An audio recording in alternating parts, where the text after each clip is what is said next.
All right. Is that any better? Yes, much. Yes. All right. Excellent. $250 headphones break on me, I guess. That Back sucks. to the $20 fatality headphones. Hey, well, they sound a lot better.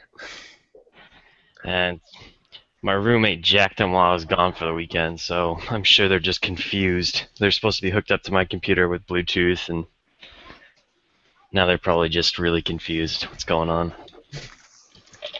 All right. Well, I think everybody is here. So unfortunately, I wasn't able to get the Star Wars dice or the Star Wars crawl generator to work. It every time it was giving me the default template in the share link. So unfortunately, it's a static image for the crawl, but next time we'll do better, hopefully. First time's always ironing out the kinks. Absolutely.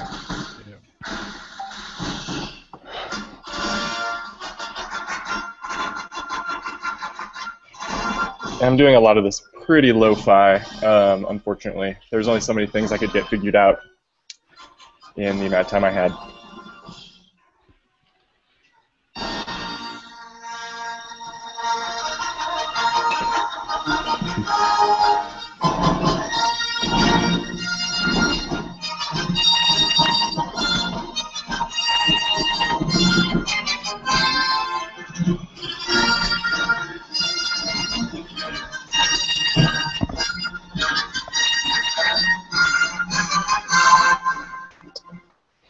Okay. Well, a couple things I wanted to mention. This is probably my 10th game running, but only two of them have actually been on Roll20. Um, so I probably don't have as much playtime as most of you or some of you. So as far as rules and whatnot, if you see an obvious mistake based on a reading or something from one of the core rulebooks, feel free to suggest the more appropriate way to handle something. That being said, if a rule is not readily available, I'm not going to spend a whole lot of time delving through rule books other than maybe a minute. So because I want to have fun. So with that, I have you guys in a just arriving at Cloud City. You were cleared to dock in one of their docking bays, and your intentions at the moment were to just get a quick bite. So, as you guys are walking down the and before we do this, we should roll Destiny. So if everybody could roll one force die. And then go ahead and go to the top Destiny pool thing and add however many you rolled. Looks like the force is with us.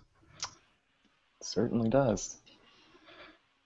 And then, how about Carl? Can you roll a percentile die?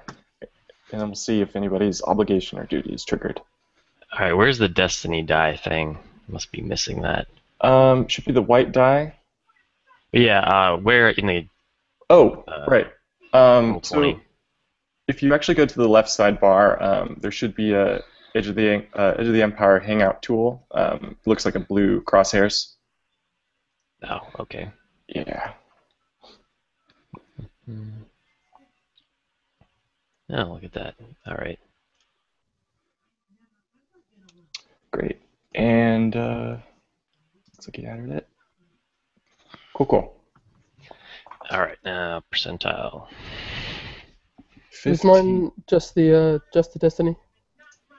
Yes.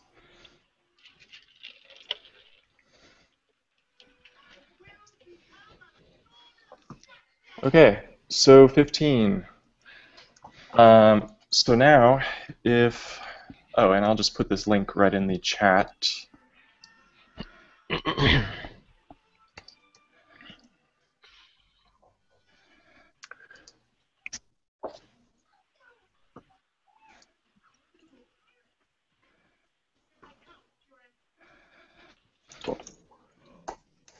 So in the Roll20 chat, you should see the Google Doc. And we'll go over to the obligation tab. And if yours is not in there yet, go ahead and add it.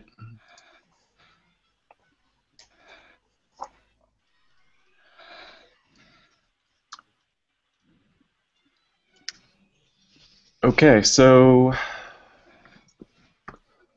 several of you. So my understanding of this is that based on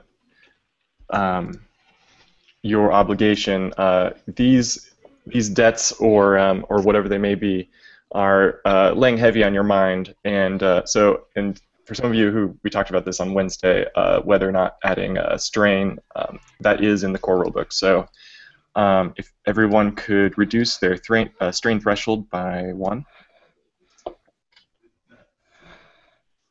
Except for the one that was specifically rolled. The one whose obligation was triggered, his goes down by 2. Ah, yeah, thank you. And I believe it was Gavesh's with his exiled. All right, 10 it is. Cool. And so if you could update that, it looks like most of you have in the health tab. So, just a quick question. The strain threshold goes down by 2. What was it? Like that, or do I write it on the current tab, or? You'd update it inside the health tab under your strain threshold. Okay, so down by 2. Down by 1 for you. Yeah. Oh, 1. Okay. Yeah. So then Carl's down by 2.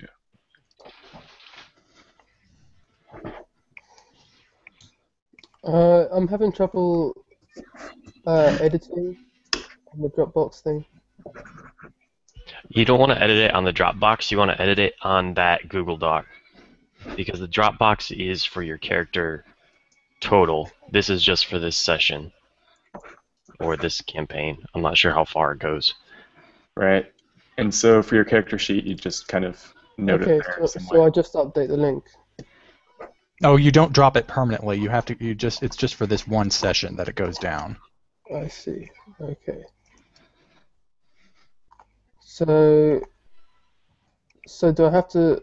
So I'm confused. Where do I put it then? At the not bottom letting me- of the Excel sheet, there are several tabs. The middle one says health. You want to go to the health one, and then near that type threshold on the strength threshold thing, you want to drop yours by 1. And then just for this session, we would reference this for our current strain and wound thresholds and any we take.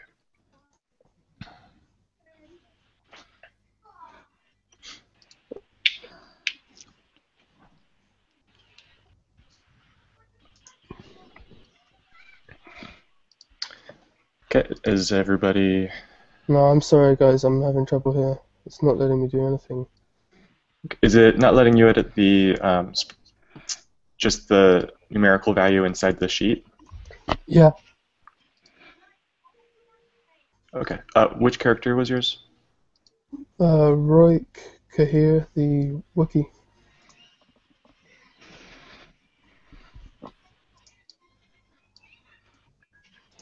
Okay, I'm not... It's his Yeah, isn't in here at all. It's only in the Yeah. first one with the characters.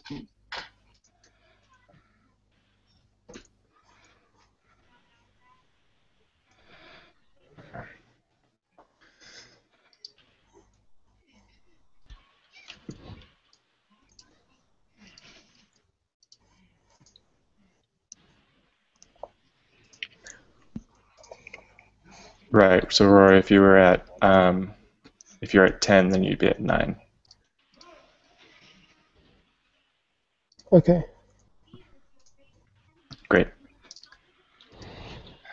Okay. So, as you guys are walking down the ramp off your guys' ship, which is a YT-1300, naturally, you see a mostly empty, very rundown hangar bay, and around you are various large fuel tanks and also just some crates. And to your left, as you're walking down, so the ramp is represented right here. As you're walking down, you see higher scaffolding along the edge, and that's just represented by this this area here. And there are small, steep stairways up onto these ramparts as well. Settings, the gear window, and then at the bottom you can there's a checkbox where you can remove the pictures. So immediately in front of you on these crates are three thuggish-looking characters, and they look like this.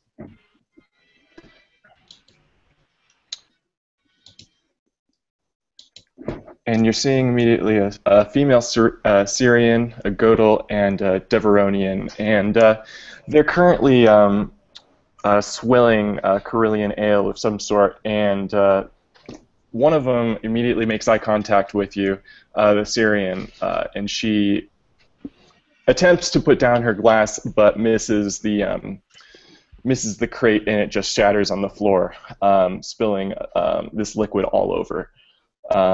Above you, you also notice that there are various pipes leaking viscous fluid of unknown type. And so she walks towards you, and she says, "Well, guys, it looks like we just got ourselves a new ship." And the Godel drops his drink as well, and very somewhat drunkenly pulls out his blaster, and the Deveronian immediately starts walking back towards one of the stairways to the overhead ramparts. And at this point, the Syrian is very confidently swaggering up to you guys, and says, "Please give me your weapons, and I need you all to roll initiative." And this would be based on your vigilance. So we have a ship, and we're all together. Would it be apt to maybe introduce ourselves to one another? Absolutely. Thank you for reminding me. So if everybody could, at this point, actually introduce their character and any background you want to share.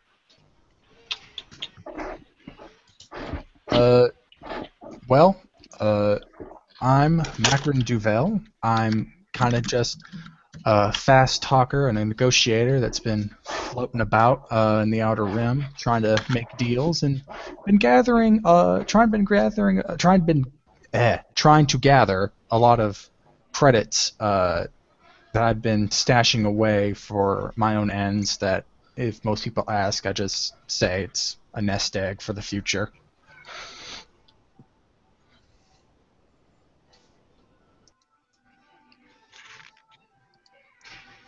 Excellent. Who else? I guess I'll go. This is Miguel. I'm Voth Tilsek. He's a Nautron. I guess I pronounced that right. I don't know. Anyway, he's a explorer, scout type. Kind of reserved, doesn't say much. Kind of observes things and stuff. And he's basically been plying the trade as far as working on trade routes. Catching on with local crews as he goes around the galaxy.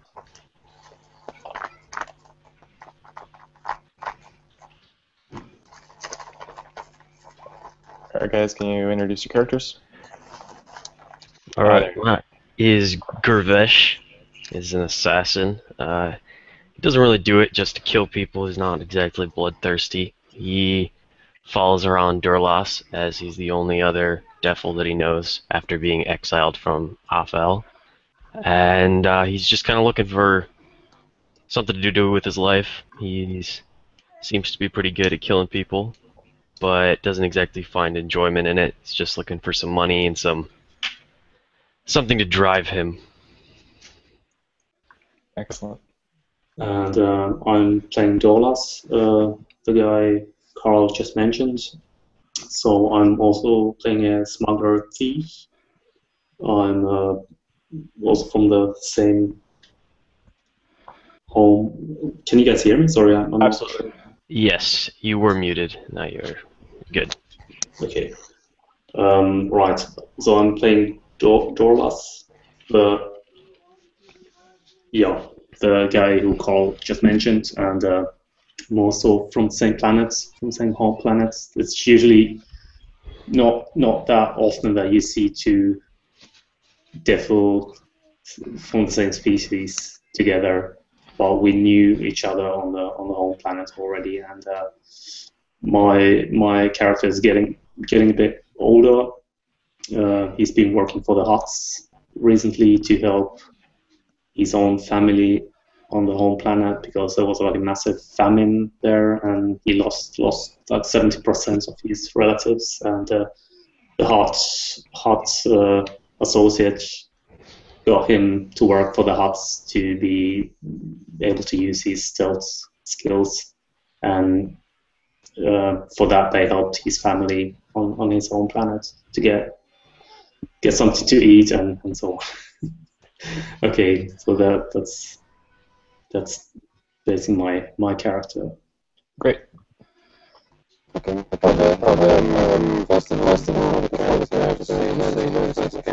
We Hey, can't. we can't hear you. It's all garbled. It's still. It's still garbled. Try unplugging it and plugging it back in.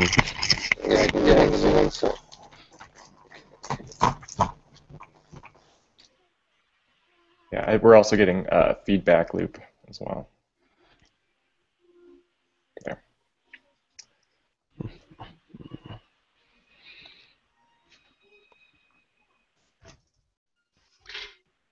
Hey, Chris, do you want to go?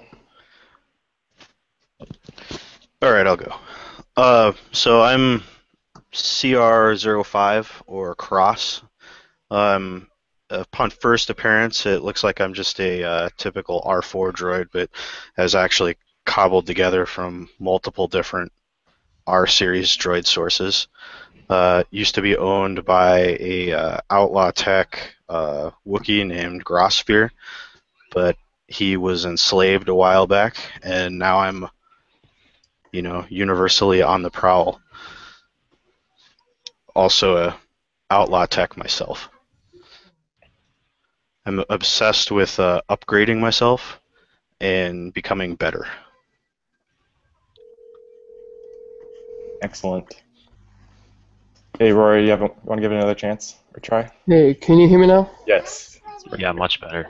Excellent, excellent. Okay, well, I'm sorry, have some patience with me. First time, just getting the No grips problem. with these things. Anyway, I'm a Wookiee. My name's Roy Kahir. Generally pretty calm and watchful, but obviously pretty fierce when he likes to be. He escaped slavers in an uprising on a transport ship, but watched his brother die at the hands of a Trandoshan, and so falling into bounty hunting for cash as a survivalist, and he hunts slavers for revenge. That's about it. Excellent. Yeah, sorry for skipping over that bit.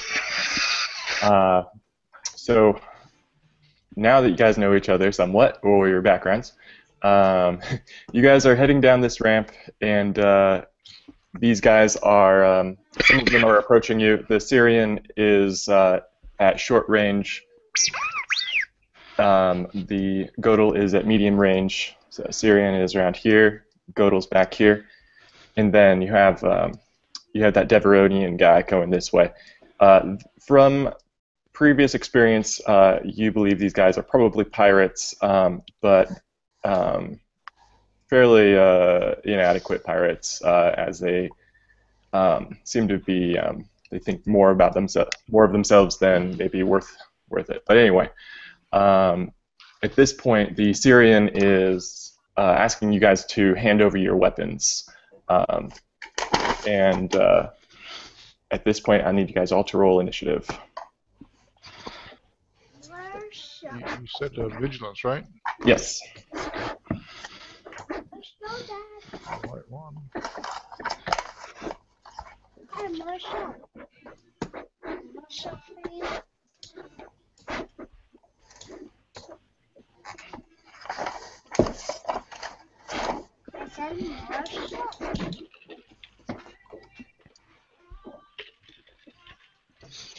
Okay, and so if you could then go to that Google Doc and go to the Initiative tab, find your character name. If it's not there, add it, and type in your initiative. And so the way you do this is one number for the, so you basically put in your success, and then you decimal point and add the advantage. And so the roll I just did would be 0.2.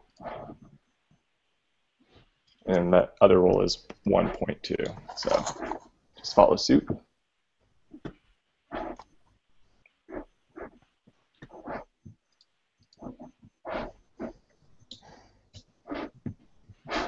Miguel's trying to get us some more light side.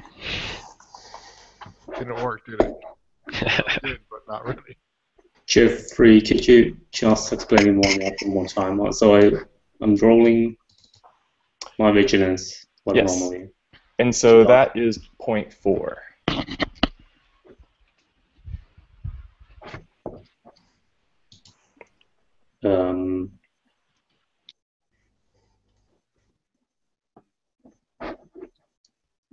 And so, are you able to get to the initiative tab? Yeah. I see. I can put it in there, but I'm not sure what it means. Okay, no problem. So it is now in here, and this looks like we're all in here. Yeah. So basically, this determines our turn order, and it looks like 2 PCs are going first, and then NPC, and then another, and then the rest of you go, and then another NPC. And so within these initiative slots, you guys can determine amongst yourselves who goes first. Sorry, I need to ask you again, but I'm not sure if I did it right. Did you say 0.4? Yes, and Okay. you're in there correctly. So Not 1.4, but correct. okay. Yeah. Any success would give you the 1.4 or 2.4, but since it's disadvantage, it's just 0.4.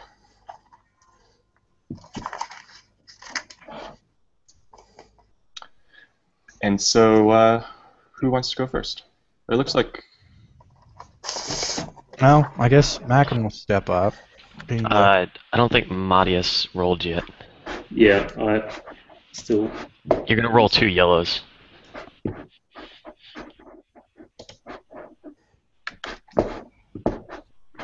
Boom. Great, so that's 3.1. I got it.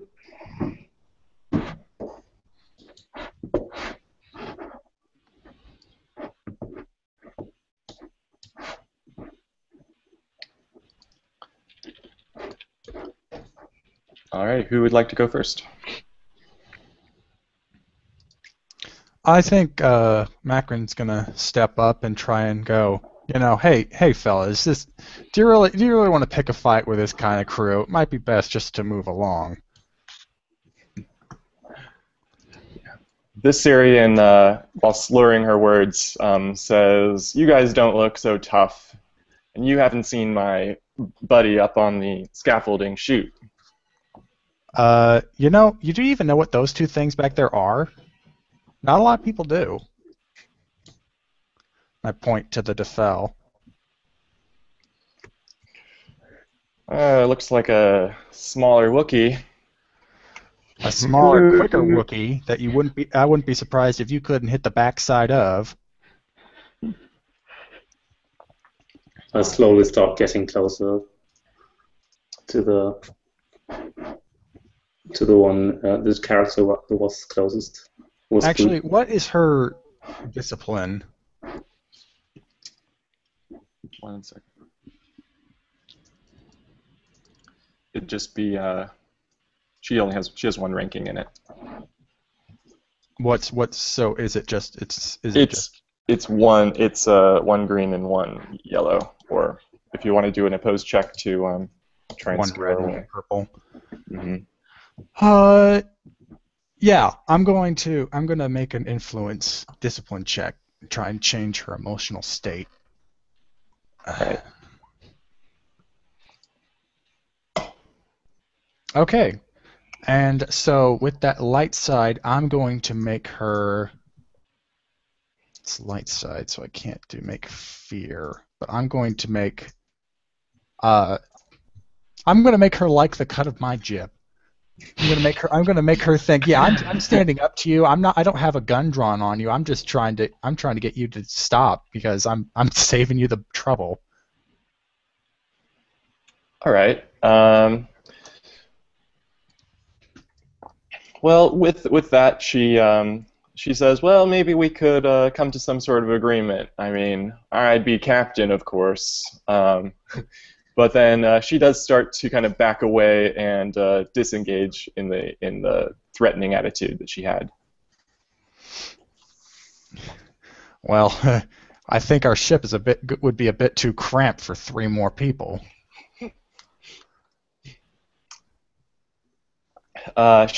She basically goes back and pours herself another drink, and she tells the guys that that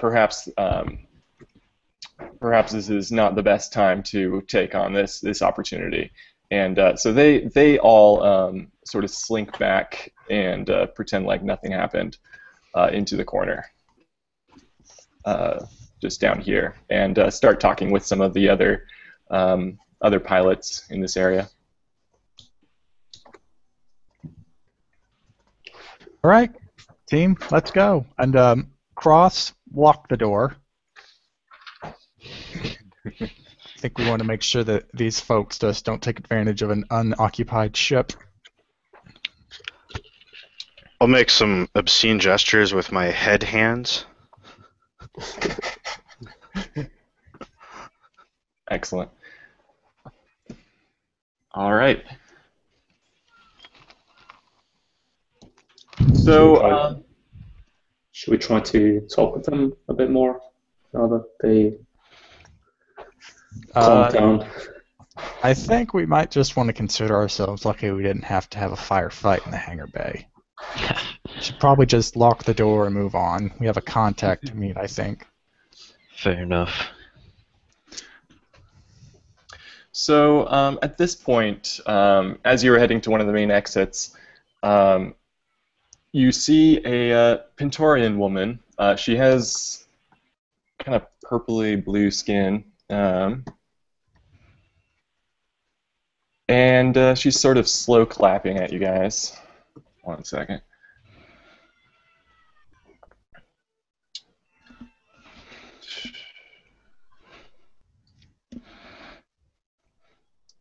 And yeah, she looks like this.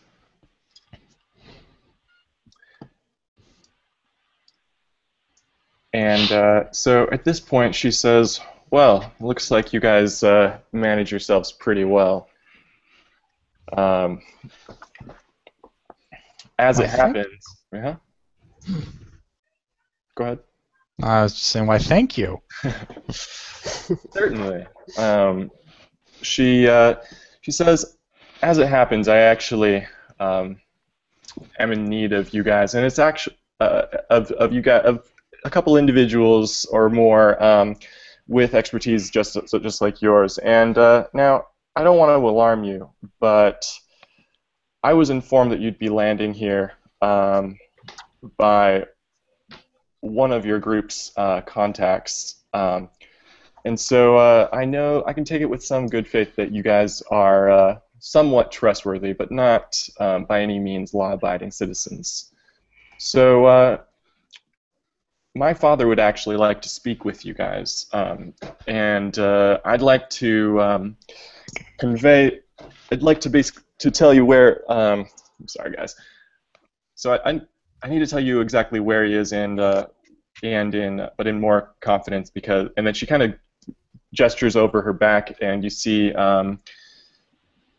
these muscly thug-like Lutrillians, and she's like, they're my bodyguards, so we're gonna have to lose them. And then she kind of, without any more comment, turns around and says, "Follow me," and starts walking through through the hallway and into a mass market of stalls, carts, and parked starships that make up this area. And this is called Market Row, as it happens. You reach this, and so at this point, she's gaining additional speed and distancing herself from you guys, and the thugs follow behind her in suit and don't really pay you guys any mind. But essentially, oh, and one other thing, she asks you to meet her at a particular turbo lift, but she's going to need some help losing these guys off of her back. And so, what do you guys want to do?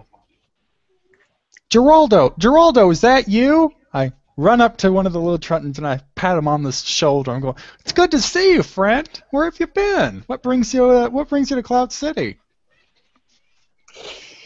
Okay. Do you want to roll a deception on this one? Sure.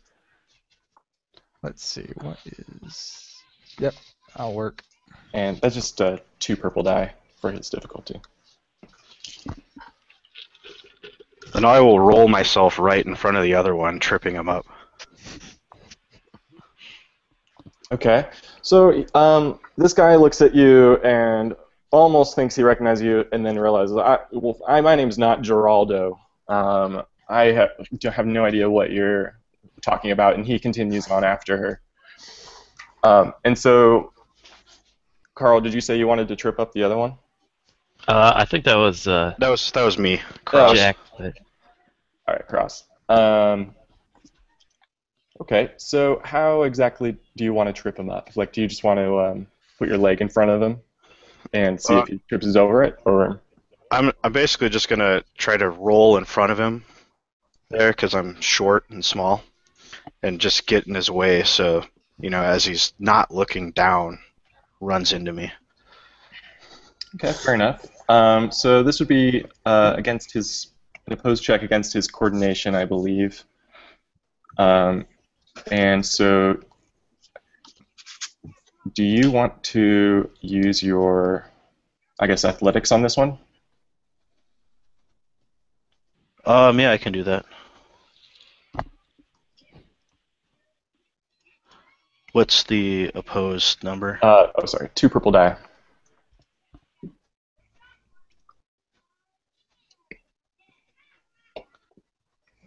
Oh, that wasn't very successful. So he is totally not tripped up by you, but actually kicks you right in the ribs and continues following after his, after this Pantorian woman.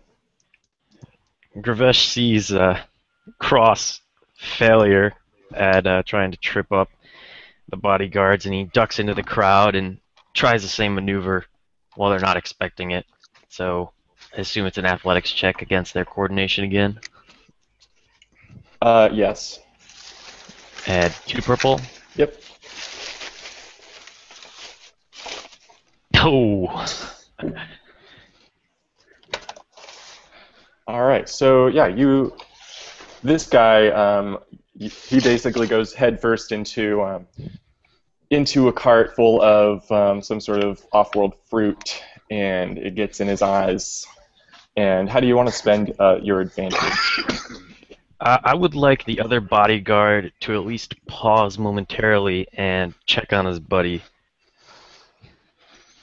Maybe get a setback die to his coordination on the next attempt.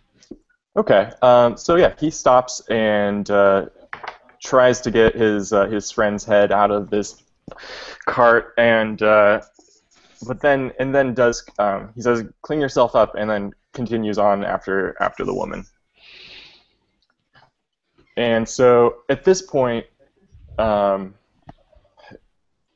anyone that has made themselves present here, and actually everybody's going to need to roll initiative at this point, because he's pulling out his blaster pistol and pointing it at you guys, and really doesn't really know what you guys are up to, but he may take an opportunity to shoot you in the head.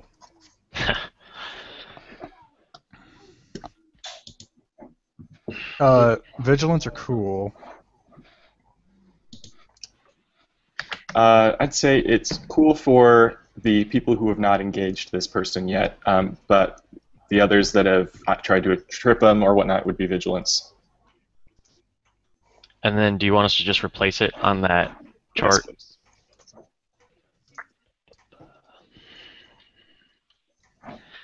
so this guard is only really aware of a couple of you. And so, potentially, if you even, knew how numerous you were, he may think twice about shooting any of you. But at this point, he doesn't. All right, we in there? Oh, let me.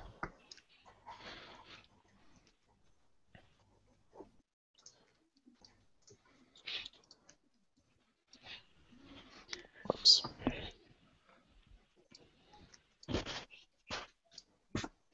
He's got 0 vigilance.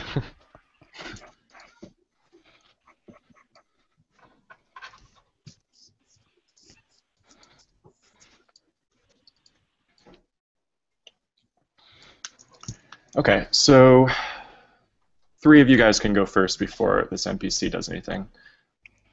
Oh my god, that guy's trying to rob the fruit vendor! Everyone get him! All right, how would you like to handle that? I think since he's trying to weave the crowd into maybe mobbing that poor bodyguard, I think it'd be leadership. All right, just average difficulty.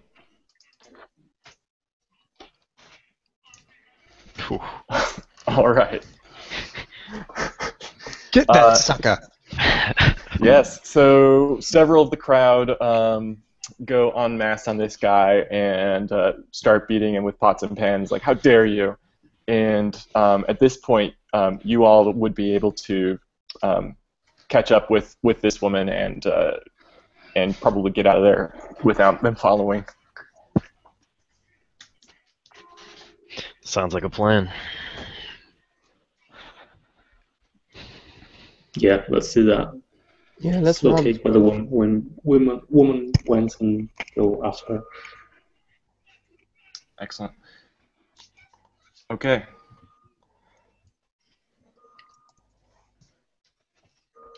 So you meet her at the rendezvous point, which is this turbo lift, and she says, "Well done. Well, he's on the 50th floor. My name is Aris, by the way, Aris Shem. And my father's name is Arend. So please go speak with him now. He's expecting you." Just a quick question. I assume that you were trying to dodge the bodyguards, that they weren't really self-appointed? I say as we're trying to pass her by on the turbo lift. She gives you a frustrated look and says, "Yeah, my protection." You can almost feel the air quotes there.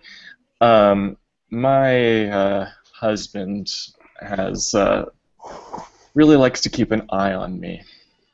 Who's your husband? What's his name? His name is not written down here. Sorry.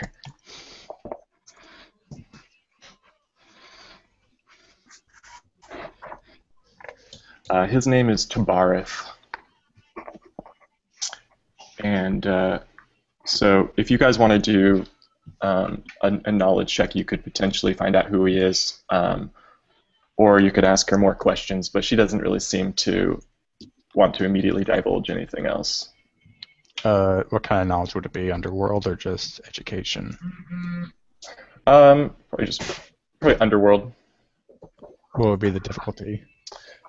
Hard difficulty. I have no clue who that is, and it hurt my head thinking about it. Might be better off asking Cross about that. All right. So she's looking at you right now, and she's like, he's waiting for you. I really don't want to talk about my problems with strangers. Fair enough. Sorry we asked. Just curious as to why we had to wave them off, but guess we'll see you later. Not that it was that hard. Turn, go into the turbo lift. All right.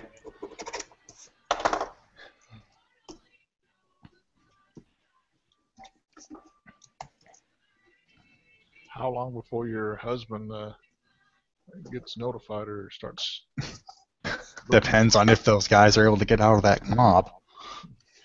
So you find his quarters. It's basically a really upper end apartment complex, and so he greets you at the door. I'm pleased you came. You see in front of you a middle-aged Pentoran man, and he's dressed in elegant blues and maroon. And he says, "You have been recommended to me as people with a certain set of skills. I have a job offer for you, a scheme that requires those skills. What I'm about to propose is illegal, confidential, and could be somewhat dangerous. And if you're successful, could pay out tens of thousands of credits, perhaps more. I think you'll discover it's well worth your trouble. Now, which of you is interested?" Well, came all the way here. Might as well hear him out. Yeah. Yeah, I know. Doris nods. Especially when there's credits involved. Well, a few days from now, a very valuable gemstone will be auctioned here on Cloud City. The gem is known as the Jewel of Yavin and has a reputation for being unstealable. The plan is this: infiltrate the auction and manipulate the bidders to raise the bid. We want the jewel to sell for as much as possible for maximum return when we slice into the central computer network and redirect the auction credits to our own accounts. The gala and gem are being held at the Fig and Associates Art Museum, which isn't designed to protect an object that valuable. So making this the best chance we have to nab it. You heard me right. We're going to steal the gem twice. Very interesting. So at this point, you see on the wall a vid screen of what looks like kind of a live map of Cloud City. And so he gestures up and is like, if you're not familiar, Fig and Associates Art Museum's up here. It's definitely one of the upper class locations on Cloud City. And the people involved in this auction, these auctioneers, are they all have very similar different academic backgrounds, and so you'll need to be very tactful in the way you speak to them and present yourself. So what questions do you have for me? Would it, could we see through this projection that the Associates Art Museum connects to this giant thing right here? Yes. Yeah, you can. Okay, and then I'm going to point to that and ask him, what is this giant column that seems to run the height of the entire facility? That's actually one of the central garbage chutes. Bingo. Where Luke lost That his- sounds like an easy way in. Indeed. However, it obviously would behoove us to case it out a bit more. And so these other bidders, how much do you happen to know about them? I know a good deal about them.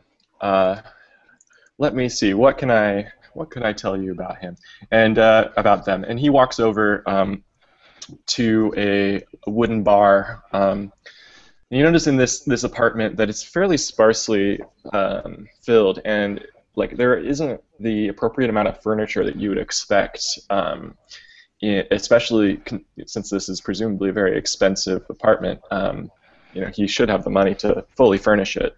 But there is this large wooden bar, and he rifles through. He goes through a data pad, and he says, "There are 7 in all: Catho the Hutt, Shreya Ardasa, Mil Mikir, Pas Podura, Zekra Fall, and someone named Eliza. Oh, and of course, Vorse Taborith." At the sound of the hut, I kind of groan a bit. It's like, oh boy, making friends and enemies. And so, will we just be able to mingle among them during the auction? Well, presumably, if you get in there, that should be appropriate. But unfortunately, it is a closed auction, and so you'll have to obtain an invitation. Who has the invitations? Any of these Well, ones, or- besides these 7 bidders, there's actually going to be a Grand Prix cloud car race in 1.5 days, and the winner of this cloud car race not only wins a substantial sum, as I believe would be the case, they also receive an invitation to this gala. All right, so it sounds like our way in will have to be through. I forget, who do we have flying the ship? Oh wait, it's Cross, isn't it? I think it is Cross. Cross, how well do you think you can fly a cloud car in a race? To be fair, I think Boff has a very... He's quite the pilot. Well, I that sure hope you guys don't have me piloting, because I have One agility. one die. well in a place that has, and I guess I could in case this wasn't already told. Is this race an annual event? It is. Okay, then yeah, when you have something annually here, there are bound to be plenty of people that have been in it and have probably stopped, which means we could probably have our pick of the litter if we don't have a good pilot among us. Well, Voth is fairly skilled in piloting. Yeah, well, And yeah, and plus there'd be one less person to cut into the deal. I'm just saying, and there is a backup. I've got 4 green for planetary and 3 green and 1 yellow for space. So I don't know. I'm assuming it's planetary, but Yeah. All right, so we have options there. All right, so the race is definitely our chance to get in. And the 7 buyers, as an alternative, is there a way to get invitations from them? Is it possible? It would. I mean, there. With an invitation, you're allowed to bring in a certain number of guests. However, it would probably be very, very difficult to convince any of them to bring you all along as guests. One of you, perhaps, but through some sort of charm or coercion. Well, I guess I might be able to buddy up with a few of these characters, but you're not going to make me touch that hut with a 10-foot pole. Matthias has connections with the hut. Yeah. I was thinking maybe I know the hots actually. Well, how much time do we have before the race? We'll probably need this time to case out the art museum and the potential bidders. So right now it's mid-morning, and the race is tomorrow at noon.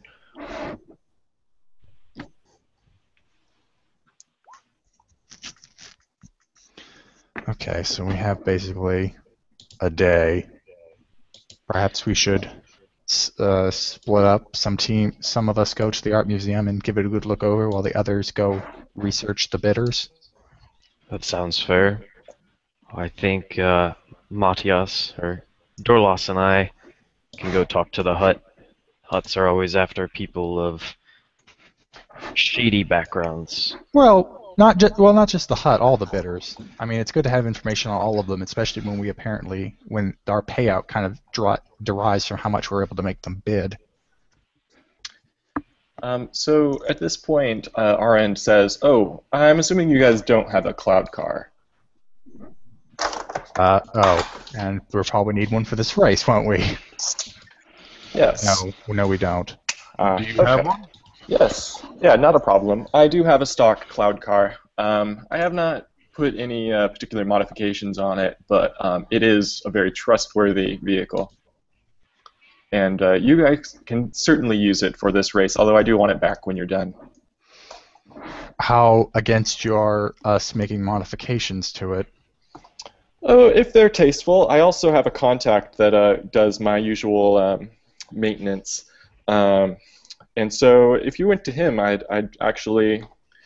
may actually be able to get a discount on those modifications. Perhaps Cross, do you think you might be able to do the work instead? Oh, yeah. I beep and boop at you. Okay, well, good to know we have all these backups just in case, but our team seems reliable. Excellent. I could also sabotage the other cars. This is also possible, but for a race with this much prestige, they're no doubt to be well defended. And I assume that you're paying for the modifications, even with the discount, or? The discount would be 30% on these modifications. I can provide a modest sum towards this effort if you really are so inclined. Well, we're broke, so. Yeah, I'm realizing We're that. taking this job. It must mean something. All right. So we have our inn. We have what we need to get in with the inn, and then we have pending casing. I think that's everything. Does anyone else have any questions they want to provide? What about our escape? Who's waiting at the bottom of the chute? Well, that's if we use the garbage chute. There might be other ways into the museum. I see. Where are we on this map or diagram? Where are we even visible? Where we're at right now? You are. Let's see here. I mean, I'd say around Okay. here. But you're within this pretty modern apartment, and it's very up to date. So you may need. It's not directly connected to this museum or anything like that. It's quite a few blocks away. Okay. Are we allowed to go into the museum before the auction starts to install something maybe or something like that? So the museum is open, and just the basic information that Arend has, he knows that the museum is open between basically between 10 and 7 p.m. So I don't know if that is in Star Wars time.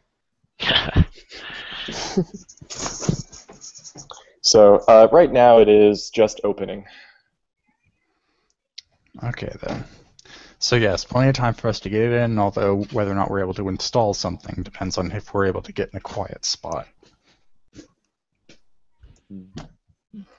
I certainly have a few questions I bet they can answer.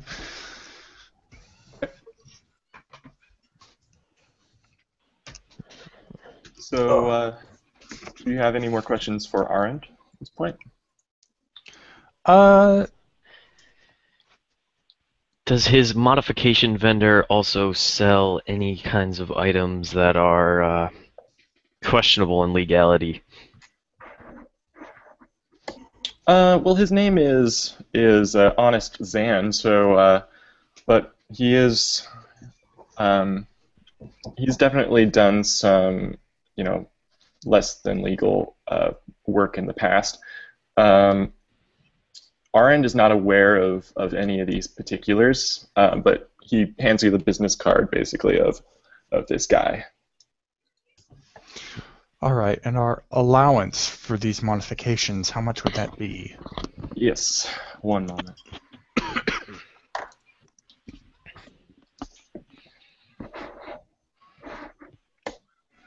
So he hands over about 1,800 credits.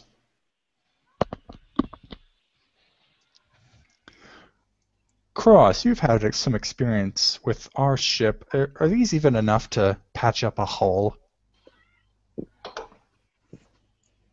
I think we might need 3,000 in order to properly modify the cloud car for success. So Arend pulls his space wallet out and gives you an additional 700 credits. And he says, "That's all I really think you should have for this particular boat." And like I said, you do get a discount. All right then. I guess that is enough. Yeah, so 2,500. All right. Do we already know where we find this vendor? Yeah, on the card, it has the address of this location and like the level you need to go to. And so basically from where you guys are, it's just about 10 blocks away. Let's All right. see. All right, so I'll give those credits to whoever is gonna be in charge of modifying the cloud car. Well, more than likely you should go with Cross. Talk to this vendor. Maybe you can talk him down a little more.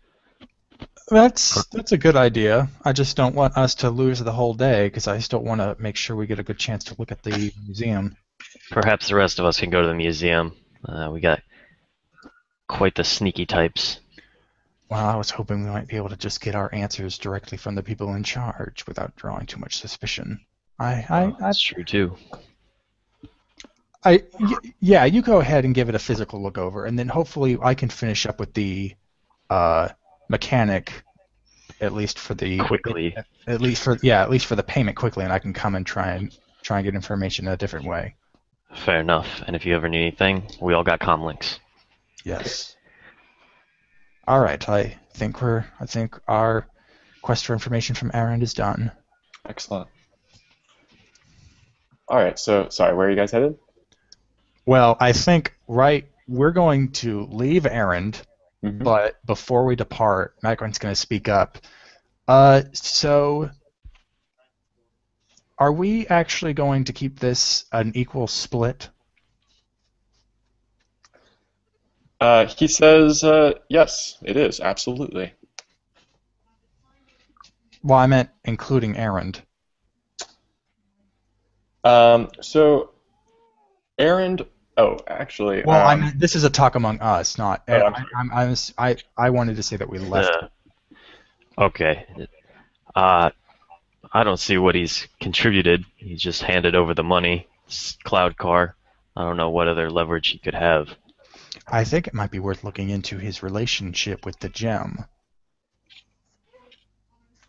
Can we get a knowledge check? research? Yeah.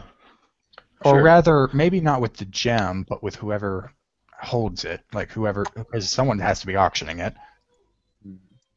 Cross, what do you think? I'd have to probably get to like a terminal or something and look it up.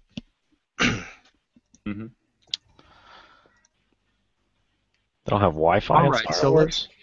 Yeah, do we have Wi-Fi? Well, that whole argument with the Wi-Fi is confounded many. I think as long as we get him to a terminal on the way to the mechanic, he can access the HoloNet and then find out. Yes, I'm sure we'll have plenty of advantages and plenty of chances. All right. So for the moment, I'm going to assume we're playing this deal straight until we get more information about our contact here. That sounds reasonable. All right. So I guess now we split up. Yeah. Alright. So I guess you guys go into the mechanic first. Yeah. And there are basically also internet cafes, essentially, where you can access the HoloNet at a public terminal. But you guys can go to the, to the mechanic right now. So you find this shop, and it's called Honest Zans, and it's made up in very playful colors, and so you're greeted by a very oily-looking human with one cybernetic left arm and one cybernetic right leg, and he immediately greets you as you're walking through the door and puts out his good hand to shake. I meet his shake and give him a nice firm gesture, and then I introduce myself, and I'm saying I'm here on behalf of Aaron Shend, and we were hoping you could help us modify, or at least provide us with the equipment to modify a cloud car. Yes, no doubt you are last-minute entries into the Grand Prix tomorrow. Indeed we are. Excellent, excellent. So, what kind of modifications would you like to do? I look down at Cross and say, what kind of modifications would you like to do? Probably you want speed and handling. And then I relay that to Zan. Yeah, we're hoping we could perhaps make it a bit quicker and easier to handle. Yes. Potentially update your maneuvering thrusters. We have a deal right now. It's only 1,000 credits to update those. Is that including the discount Aaron said he would provide us? And he kind of gives you a fake smile, blank look. He's like, "Of course not. Let me just do a quick calculation. That is 700 credits." 700. Well, that is with the 30%. Could you perhaps take it down to maybe 650, maybe even 600? I'm afraid he made us pay for our own modifications, and even with that discount, we'd be a bit too strapped for cash. Oh. Be very grateful. Actually, at this moment, I also want to try and influence him.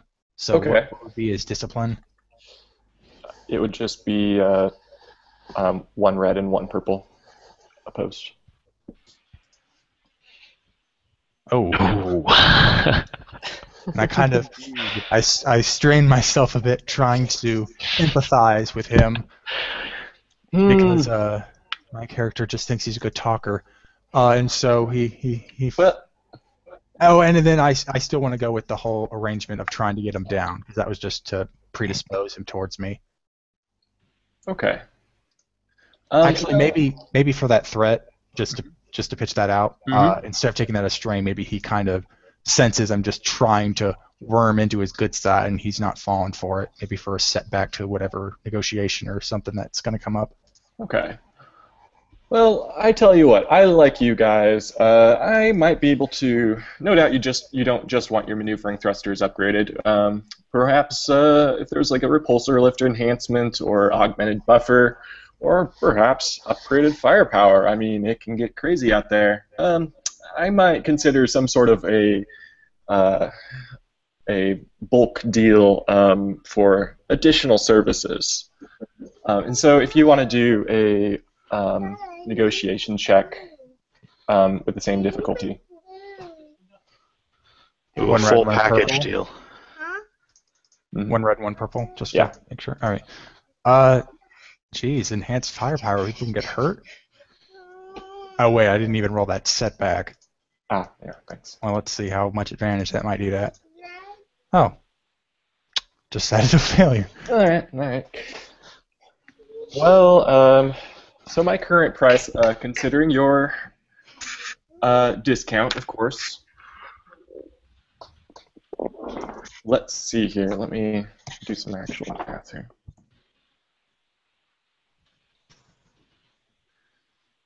So we could do the augmented buffer, perhaps. This allows your cloud car to be pushed beyond its standard limits without the risk of overload. And you might find it simpler to replace this. Oh, never mind. And let's see, that normally goes for 750 credits. So I might actually offer that to you for even the low price of 400 credits. Is that 400? So that buying both would be 400 plus the 700 for the maneuvering thrusters? Right, currently.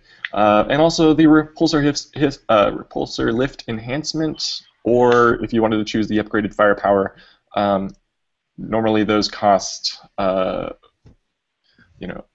ridiculous, 2,500 credits in of itself for the repulsor lift enhancement. But, oh heck, I would give you both of those for the low price of 1,400 credits. So that altogether, I think, would equal the 2,500 we have. So his allowance would pay for it all. But Cross, do you think we should upgrade the whole spiel? Oh yeah. Along with that, I also have my own question. So this enhanced firepower, does that mean the cloud cards can destroy one another on the race? Well, I would say that we are in Cloud City is in a way its own government, and while we don't really look too fondly on that kind of foul play, I will say that if you don't have the proper protection, people tend to take advantage. And I've seen several ships accidentally lose an engine through the race while diving through some of these clouds, and just perhaps just because it didn't show up on the HoloNet doesn't mean it didn't happen. Oh my. So yeah, so it's there's a rule, no, don't do this. However, everybody tends to make their own rules in this regard, and the cameras that follow the racers tend not to catch these sort of details. So make sure you're always on the cameras, or you're either always not on the cameras. Yeah, that's one way to put it. All right. Well, okay. I think we'll be able to get all of the modifications you've just pitched to us, but how long do you think that would take to equip them onto our cloud car? Oh, I could probably have this car ready for you by, about this time tomorrow, about 10 o'clock. And so it would be done here in your shop? Yes, I do all my own work. How tight is your security? It sounds like sometimes this race gets a little underhanded, and we certainly want to get sabotaged right off the bat. Oh yes, I always hire an additional security droid to watch the front entrance, and they pace back and forth to check the service entry garage. But I haven't had anybody cause any sort of sabotage in my shop for a good 5 years. Well, that's trustworthy enough. But how about this is only, of course, while you're working on our cloud car. But would you mind if this astromech here helped you, and perhaps, if only for my sense of security, kept an eye on the cloud car himself? I might be able to allow that. I may even be able to give you an additional discount if your droid has any sort of mechanic ability. Looks like a sturdy astromech. I gyrate my arms.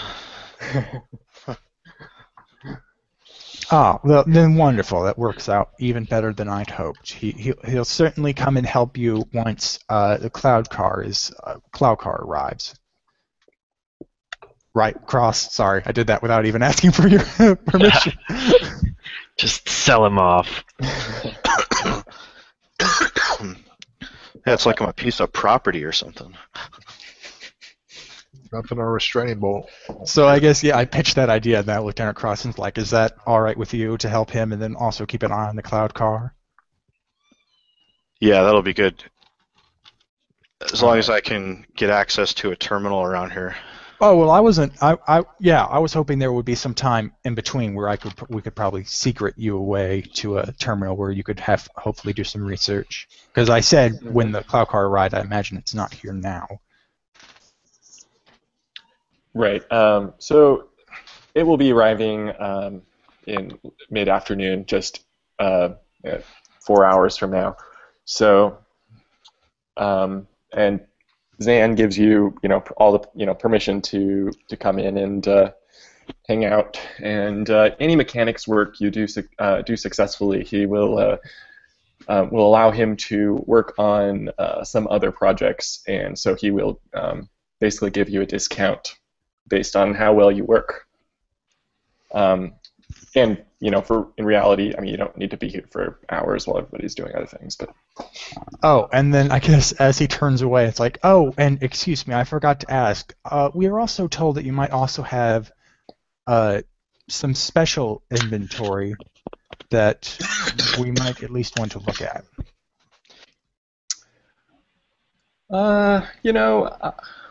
He first kind of has an affronted look, and then he realizes that who he's kind of talking to, looking around the room, and says, "I might have some options available when your car arrives. We can discuss that later." Very well. I'll make sure to talk to you about that when I return with Cross. Cool. All right. And I guess for the moment we leave and go find a terminal where Cross could do something. Maybe. Cool. And I have to go to the bathroom, so maybe this would be a time to switch over. Sounds good. All right, so I guess we can take over. So Yeah. I assume we get to the museum, and the group is a disgruntled-looking bunch. We have two Defil, a Wookiee, and what else? Narudalon? Nautilin, something like that. Yeah, I think it's a Nautilin. So not a lot of human not the typical museum visitors, I would assume. Basically, a lot of hair. So I'd basically just kind of look around the outside of the museum, look at entrances, other ways to get in. Okay. So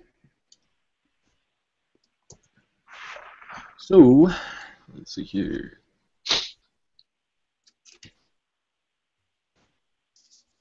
So at the main entrance, you notice that you find heavy blast doors that come down to close the museum off from the public at the end of the day. They're currently up, and there's a wide entrance, and there in front of you is a very large statue, about 30 feet tall, and I got a picture of it coming up. And 1 second here.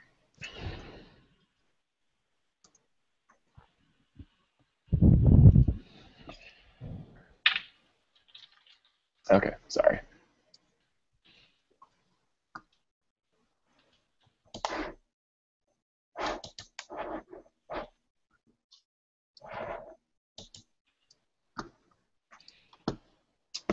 Okay.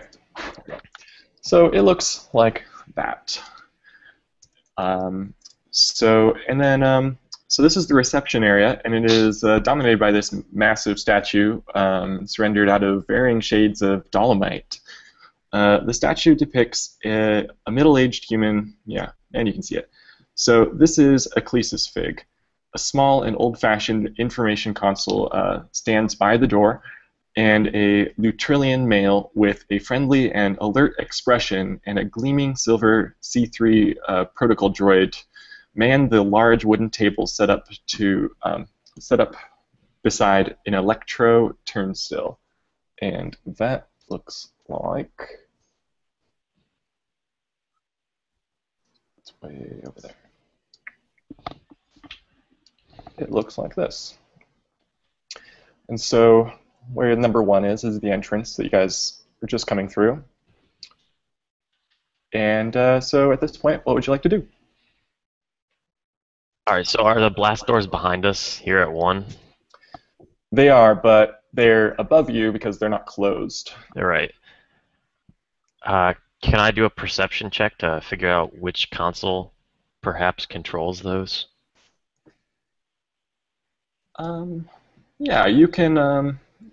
As you're walking into this nearer to, you are able to see a various set of controls immediately behind the desk, and so this will be an average difficulty check, so 2 purple die.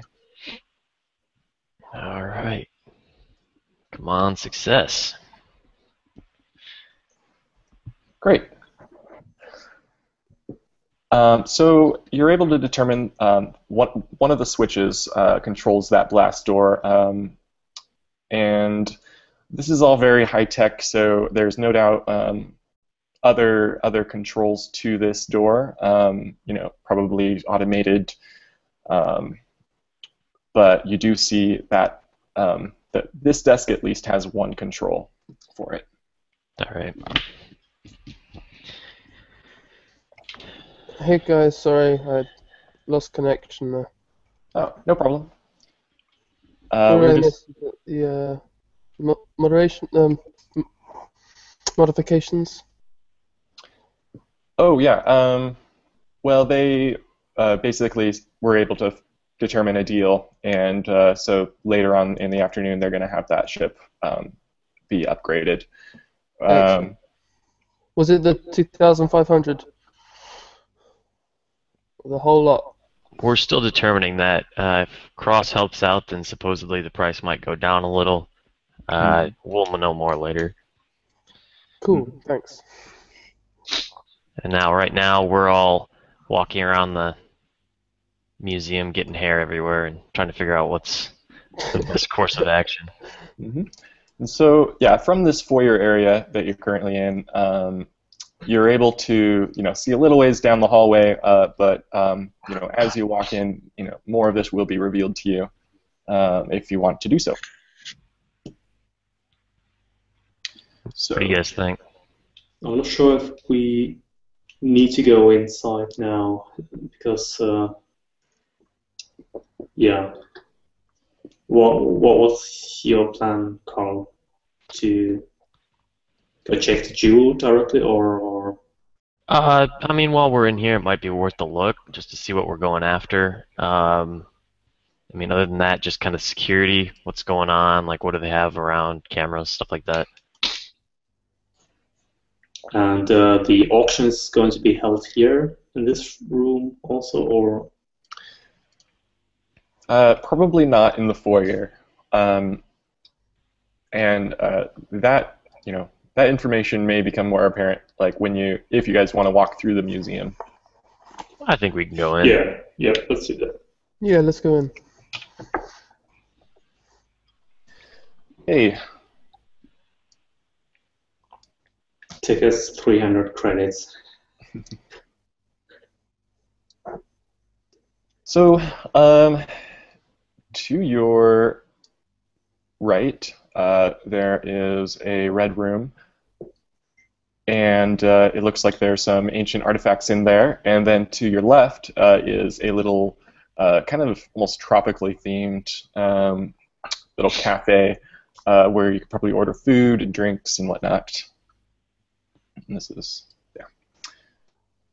So, yeah. Split up, scope it out. Yeah, I mean, it's a museum. There's not much danger, so feel free to split up. Just see cameras and stuff. Okay. I'm going to head down the hall Okay. towards this little planet, I guess. I don't really know. I'm going to this way. All right. I'll take the red room. Okay, so I'll just resolve that in order. Um, so if you headed down here to the towards that globe area, you'd now see that this section where 6 and 7, the numbers 6 and 7 are, is actually sealed off.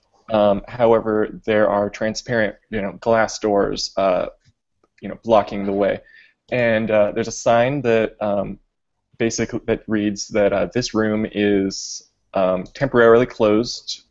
It is, and then it says tomorrow is a private auction event to be held in this room. And looking, near where that 7 is, in the center of the room, you do see what is presumably the Jewel of Yavin.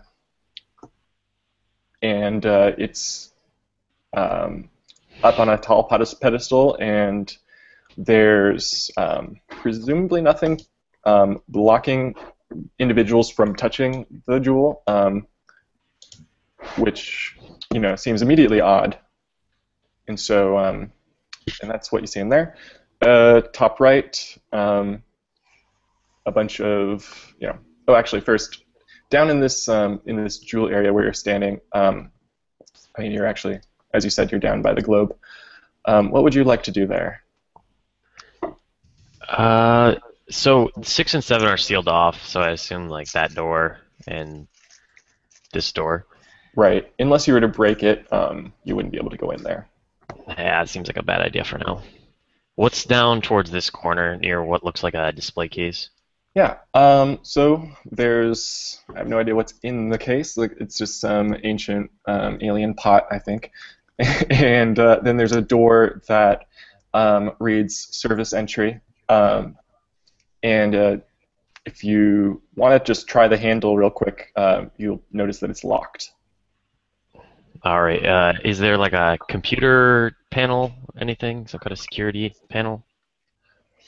There's a comm that would most likely either allow for like a PA to the entire establishment, or there might even be conceivably service lines that you could radio a quick command through. There are no graphic displays here though. Is it a mechanical lock or like computerized?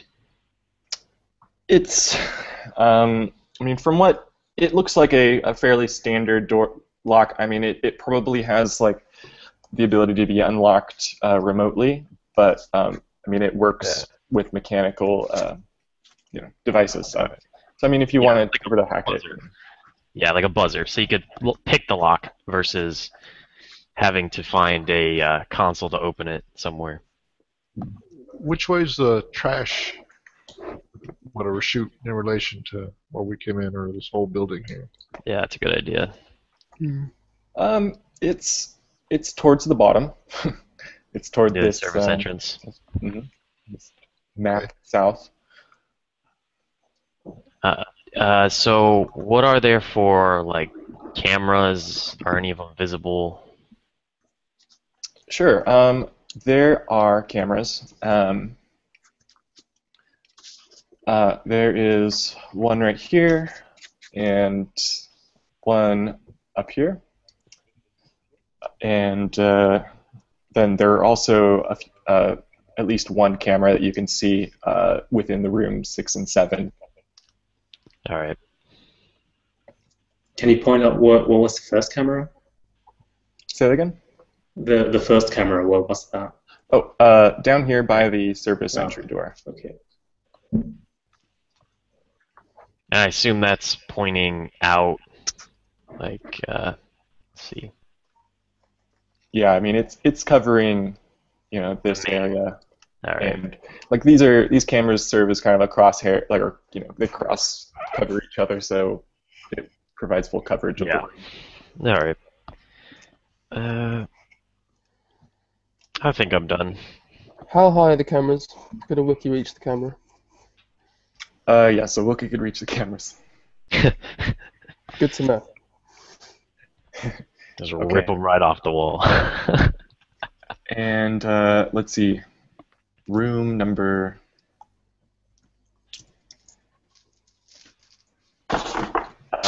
think room number 4. This is exhibition room. Sorry. Let me reveal that.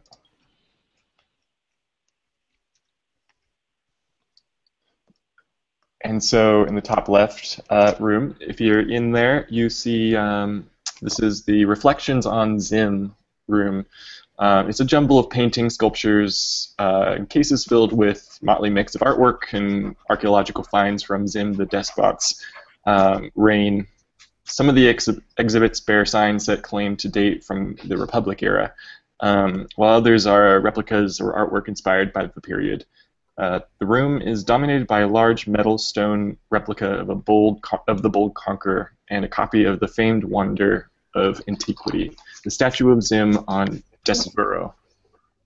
You see a camera up in this corner here, top left.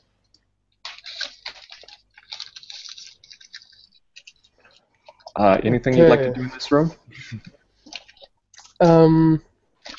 I think it's a bit early to start ripping cameras off the wall. Yeah, probably will. I guess I'll just stroll down and see where this leads. Down south. All right.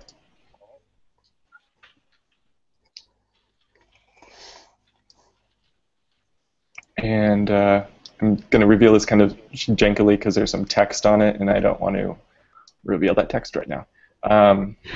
But it just looks pretty much the same in that area. So let's see. Room number 5 is it's a hollow pics gallery, and you just see a bunch of screens showing landscapes and space vistas. These are not like photographic captures, but layers upon layers of graphic paintwork. Built into 3-dimensional scenes, and these holopics are stunningly beautiful, and the light levels can be adjusted to better suit the eyes of the viewer. So you notice that there is actually a light control panel located at various locations. There's one up here that controls the upper part of the room, and then there's one down here that covers the other part of the room, the lower part.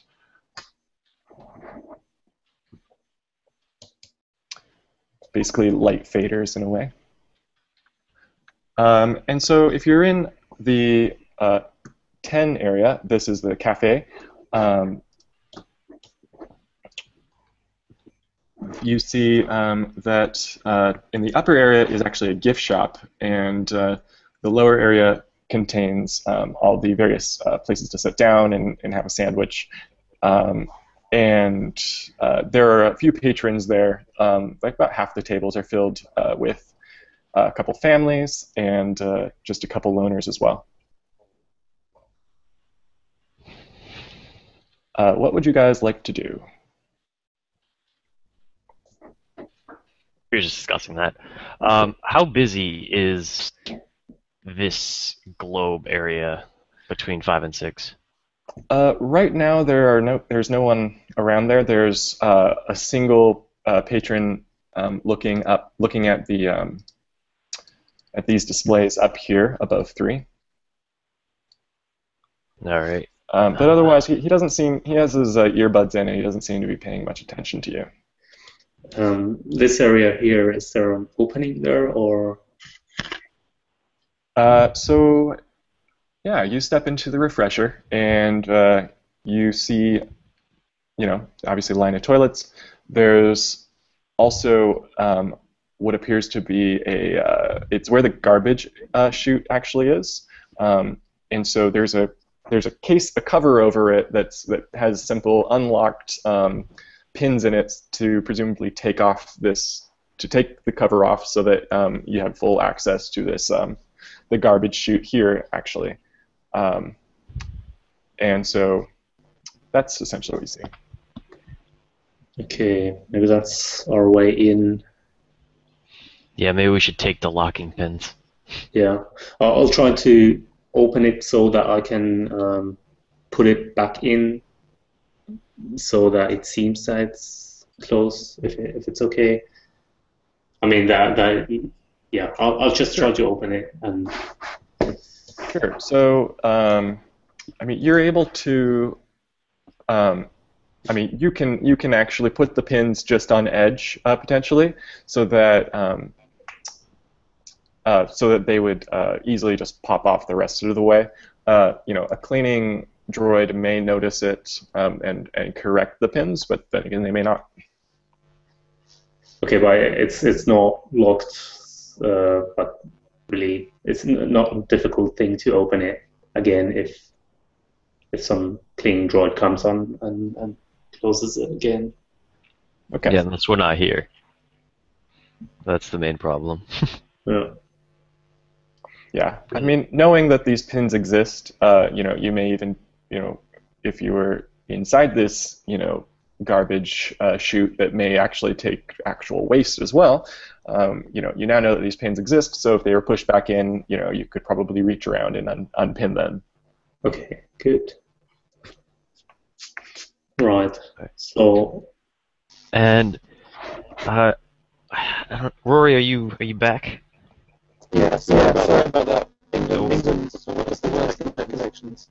You're a little distorted again. I'll do with it. Bear with me. Yeah. If you could, maybe if you had like immediate actions, you could just type them in the chat. Okay. Thanks.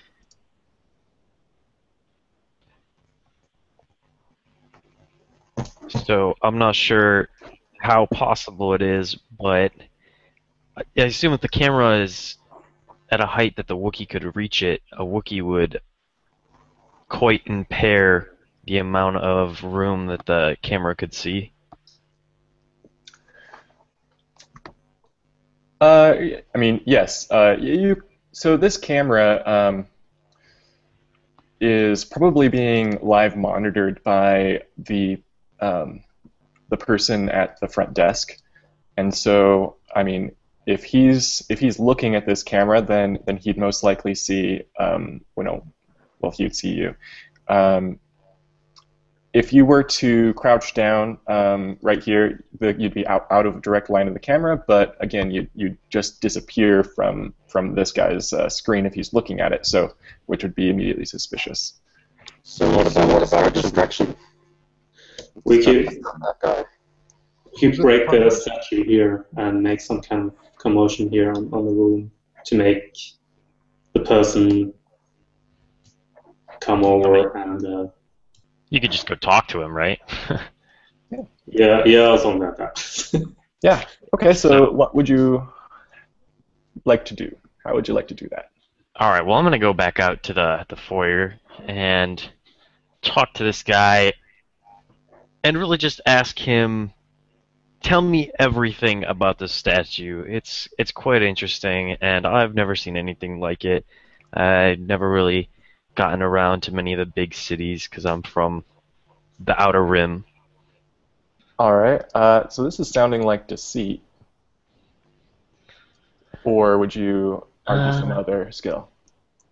I could see that. Deception. I mean, just try and get him busy for a while. All right. Now, would you? Okay. So the difficulty on that is 1 purple and 1 red. Oh man. All right. You always have these plentiful destiny points up here if you wanted That's to true. upgrade your checks. Yeah, I think this might be worth upgrading. Alright, so does that give me 1 more yellow from like green to yellow? It replaces a green with a yellow. Alright. Then let's see how it goes. Same Alright. roll. So you're successful at you're definitely successful at distracting him at this point in time. However, he's suddenly becoming aware that your overenthusiasm does not match your clothes or your whole persona, since you're probably not wearing clothes. Fair enough. So we should act fast. at this point, he's not watching the cameras, and so if someone wanted to say, try something on that lock, now would be the time. Okay, so I'll go over and try to loosen the the lock. Okay. So this will be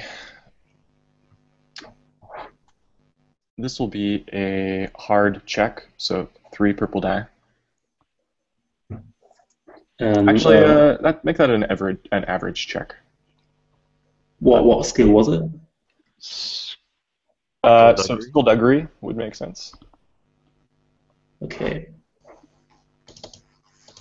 So that means how many purple die was it? Oh, 2 purple die. 2 purple. Okay. So here goes. Aha. Rating Okay. success. Yes, you hear the lock click open, and now do you want to open that door? Yeah. Okay. So inside this this room, you see some cleaning equipment and garbage disposal in the very rear. Varied containers of cleaning fluid and solvents fill the shelves and that line the eastern wall. I think that's on the left. And to the south, a large chute for waste disposal dominates the rear of the room. There are a pair of droids in the room, a CLE-004 window cleaning droid, and a T3 utility droid adapted to polish floors and pick up garbage. And so, at this point, and those droids are offline, and so they don't notice you. Okay, and the garbage disposal door is open, or? It's basically a big, yes, it doesn't have a door. It's just a big chute with like basically plastic coverings over it, but they're not a permanent fixture. They would easily move or give way for any objects being thrown in. Think of it like it keeps the air circulation from happening. But it would be difficult to climb in from that door, or how does when I look inside, what does it look like? I mean, is there some kind of stairs there? I don't know how Oh it looks. no.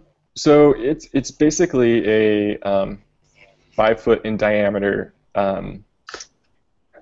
drop. Well, that's the size of the hole itself.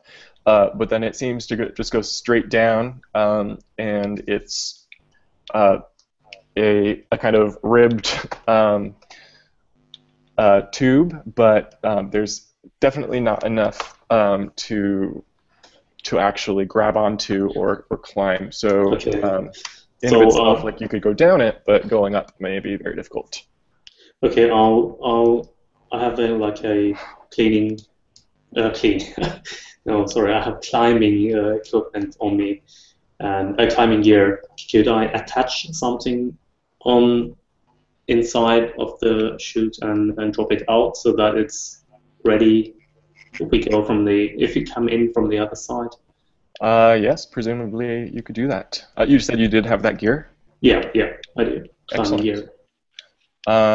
So, yeah, and I think you can easily affix that there, and hopefully, now, do you want to try and conceal it in some way? Yeah. Okay. Could you give me an average? I mean, it sort of sounds like stealth, but maybe it'd be something different. Negotiation. Skullduggery. Yeah, skullduggery. Okay.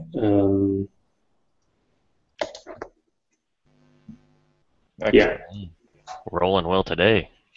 Great. So you were able to fix it in such a way that those cleaning droids would probably not notice it. Anybody using the trash disposal would probably not notice it either, which is a great thing. And so you drop the rope down, and there it is. Anything else you'd like to do in this room? Well, there were only like cleaning solvents. Nothing interesting in the room. I'll quickly go out and close the door again. And yeah. just look. I just wander off in the hall, looking normal. Okay. So at this point, you've all been walking around looking at cameras and whatnot, and also, trying to play it cool. But if you could all roll a stealth check, which is actually going to be hard.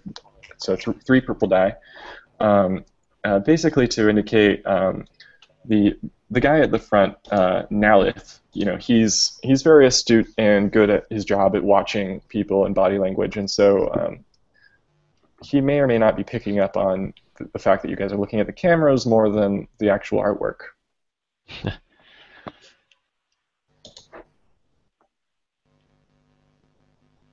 Shit. Oh man, the Wookiee stays stealthy.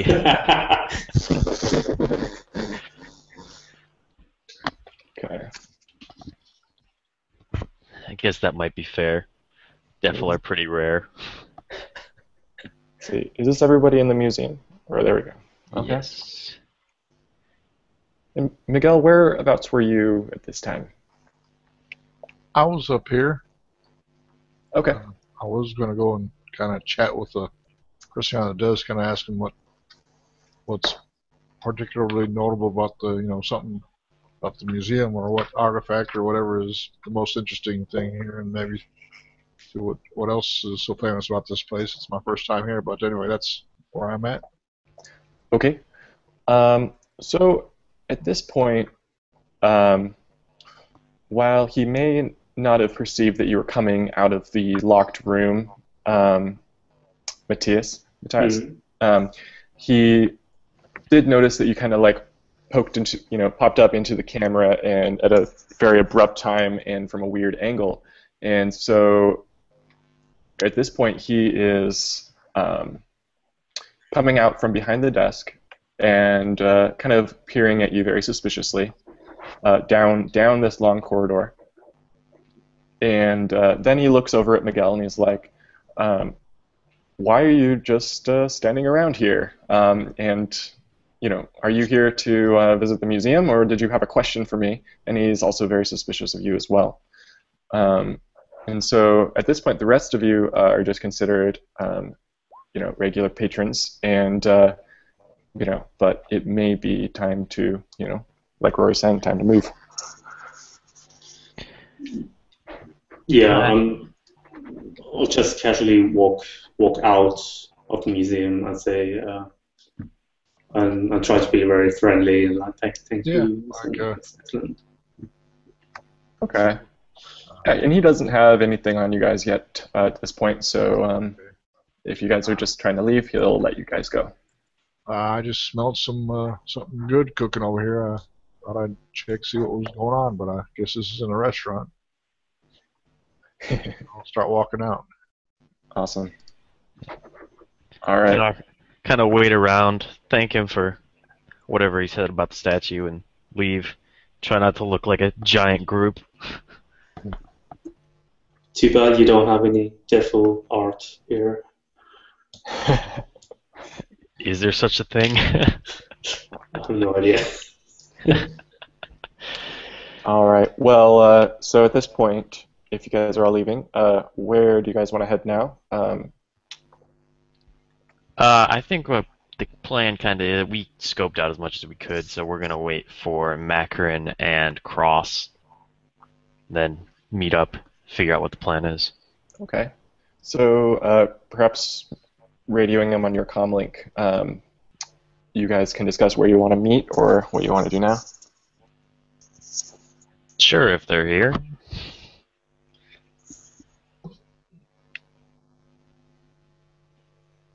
Well, maybe not.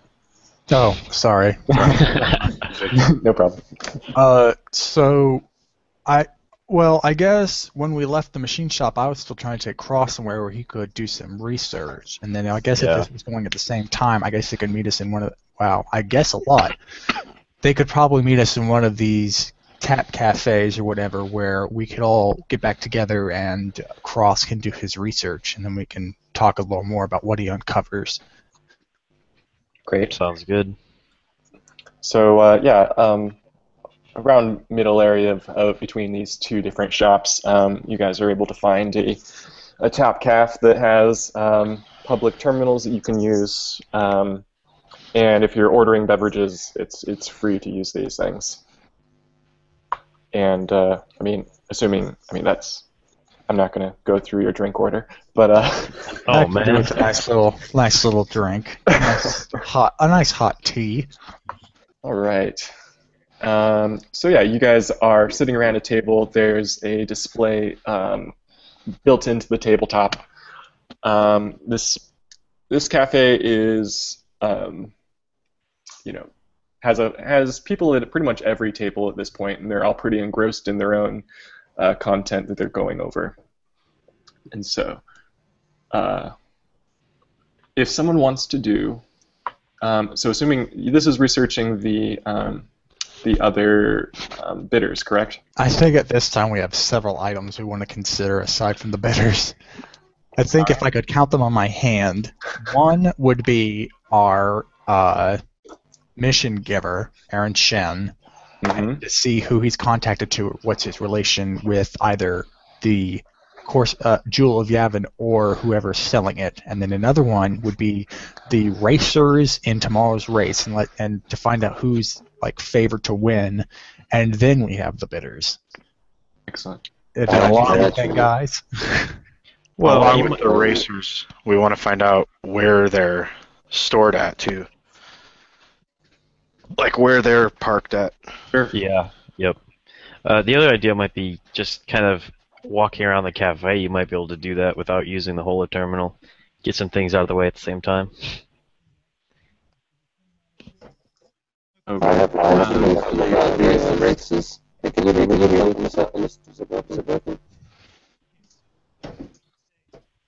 I think you're having the same audio issues again. Okay, forget it.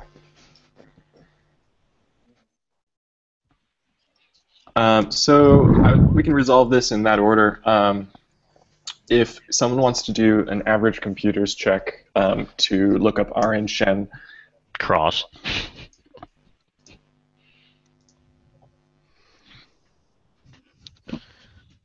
Wow, these are really turning against me. Oh man. okay. So how would you like to spend that advantage? I wouldn't be able to necessarily give you direct details about him. You could give an advance for me, and I'll keep trying. I'm pretty good at computers also. Yeah, pass a boost along. Yeah. Maybe he found a lead. Yeah, maybe I found a lead and gives him a boost. Excellent. All right. It is the same difficulty currently. Okay. Yeah. Great. So, you are able to find some information about him. He apparently moves around a lot, and you notice a trend in his previous contact, like in his previous associates, that it changes a lot.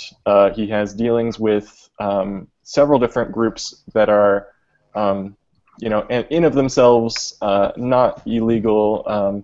However, you notice that they tend to not be connected together.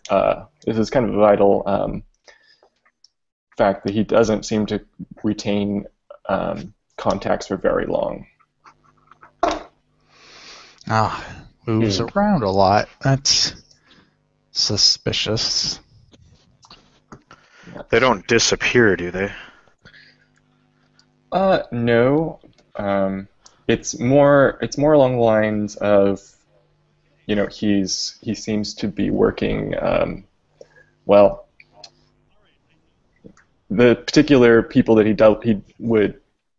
that he previously worked with, the next people that he ends up working with, the next group, tends to be very disassociated with the previous group.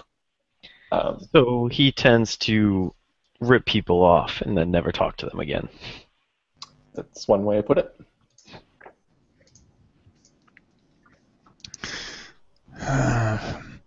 Very suspicious.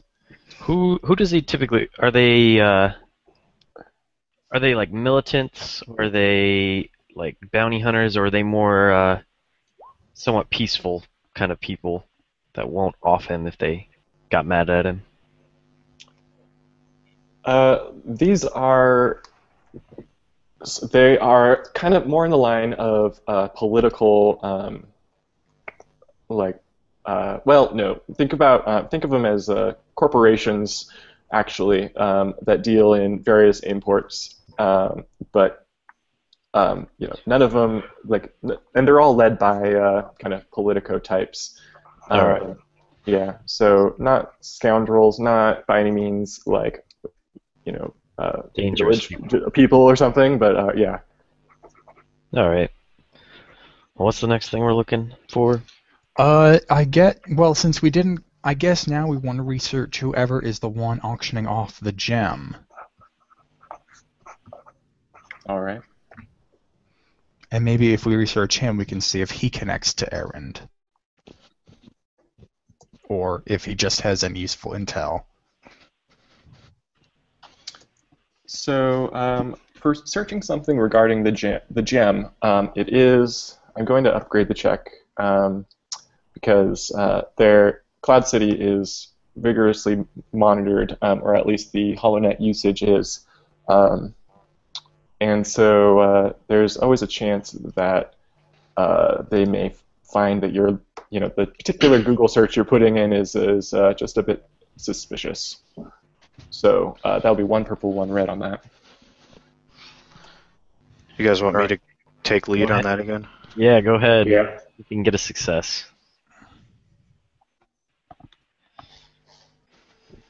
That's our droid. Excellent. Okay.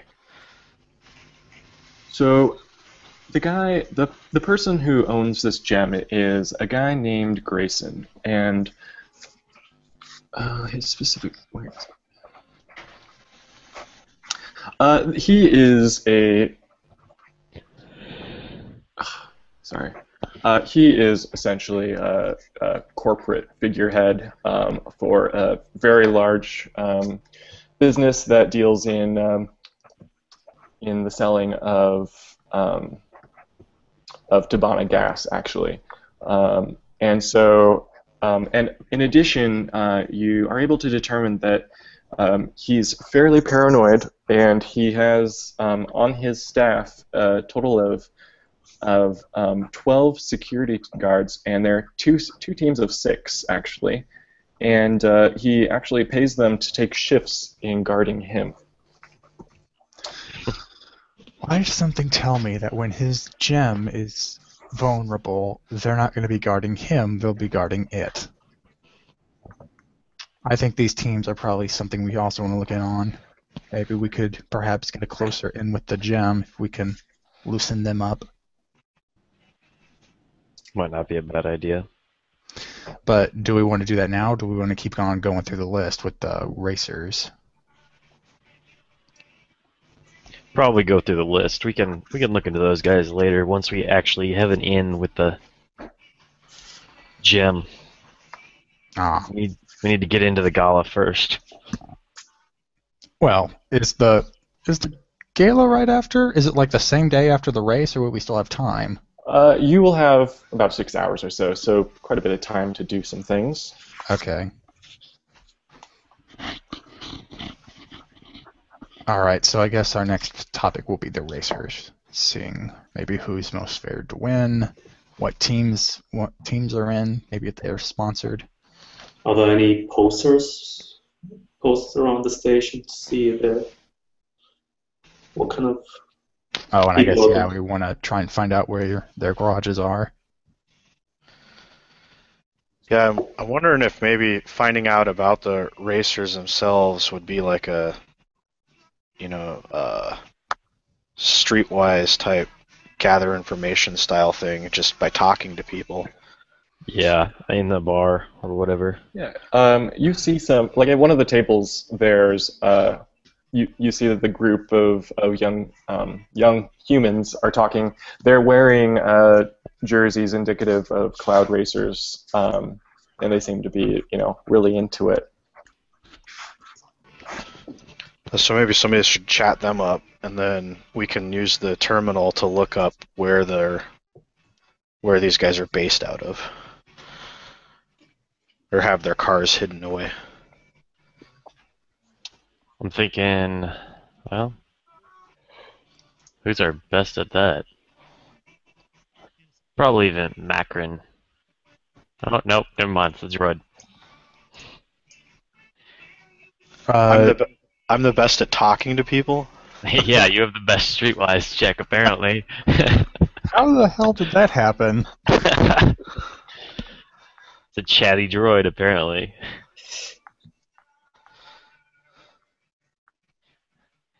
Macron might have an advantage because he's human.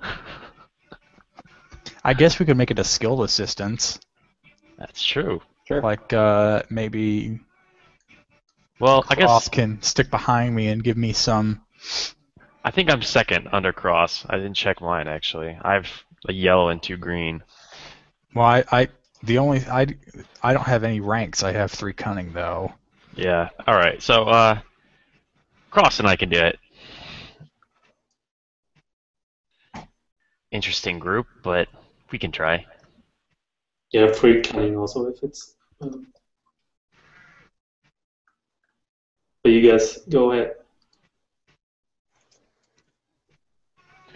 All right. So what's the what if we have an assist from the droid? Okay, so an assist with an assist you can add a boost die to your existing existing roll. Well, if we're not going to get skills out of this, then Macklin could probably come up and help you then with the boost, because then it would make a bit more sense than just a droid beeping behind you. True. Yeah, we could do that. I thought the only reason Cross was coming was because he somehow had more ranks in Streetwise. No, I just have 1 rank in Streetwise, so it's one yellow, 2 green. I'd be the same as the other 2 there. Yeah, then Macron will come and help him and give him a boost, and you can keep researching. Yeah, that's fair. Okay, yeah, that sounds better. All right. So is it hard check, easy check? Average, 2 purple. Hey, you guys look like you're having fun. Is this all about that Well, cloud car race we're hearing about? We're new to town. All right. So That is a lot of successes. critical. A lot of threat, too. yeah. Well, what do you expect from the small assassin furry? Okay. So yeah, these humans begin to gush about these players. The Stormhawks is a corporate team that is very popular. One of them, who's wearing the Stormhawks jersey, informs you that Gerald Hun and Shara Tull are going to be flying. One of them actually is in the gunnery seat, but they're flying for the Stormhawks. And in addition, there's the Carbine team, which is Hutt Cartel, and Garula Hutt, or Garulo, who's also Hutt Cartel in the gunner seat. And Terran Razor, he's known as a cult favorite. He's an eccentric pilot guy, and he just has K476A, his droid, as a gunner. And Terran hasn't won in years and years, and so he's really just people love him, and they cheer for him, but no one really expects him to win.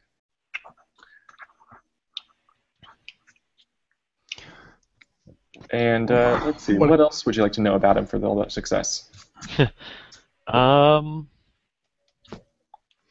Who is the most favored to win? And I know it would be biased asking from fans, but why? Okay. One moment.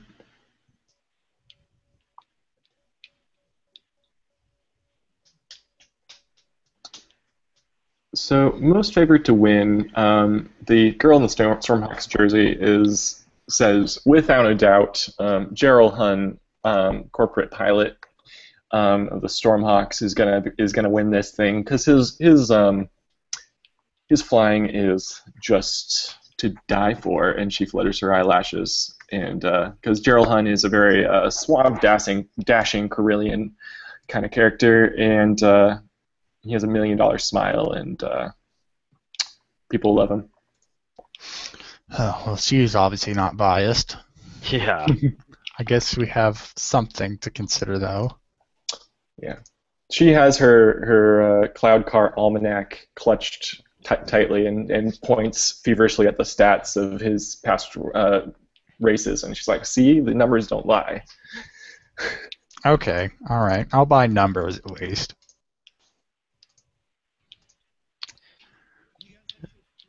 Where do the Hut Cartel fans hang out?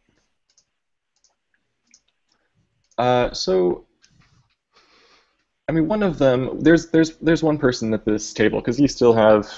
Because we want to egg them. There's so much success there. There's like a moderate fan, someone who at this particular table, and so she knows more about the carbine than others. But she's kind of going through like a punk rock emo phase, and she definitely just tends to choose the alternative option because it's cool. Because the carbines are pretty sleazy and not known for practicing any reputable sort of sportsmanship. Yeah, expected. All right, well, I think that's probably all the information we're going to get out of them. That's useful. Yeah. It was certainly worth the effort. So now we know that the Stormhawks are favored to win, but we have to deal with them, Hut Cartel sponsored group, and someone we don't have to worry about beating us, but might be something at least to keep in mind. Maybe laugh at as we pass them. I don't know. And let's see, with that threat, I guess I'm gonna maybe have that influence another check regarding these teams at this point. How about this? Someone in this cafe actually sees your faces and hears you asking these questions about these teams, and that's all for now. But he just observes that. Fair enough. Is there anything else we need to do in here? Well, some of us might want to stay with. I guess I'd also tell them about the deal I made with the mechanic to loan Cross over to him with Cross's permission, and hopefully we can get some money back that we might be able to spend on his special inventory. But he said the ship would be over 4 hours.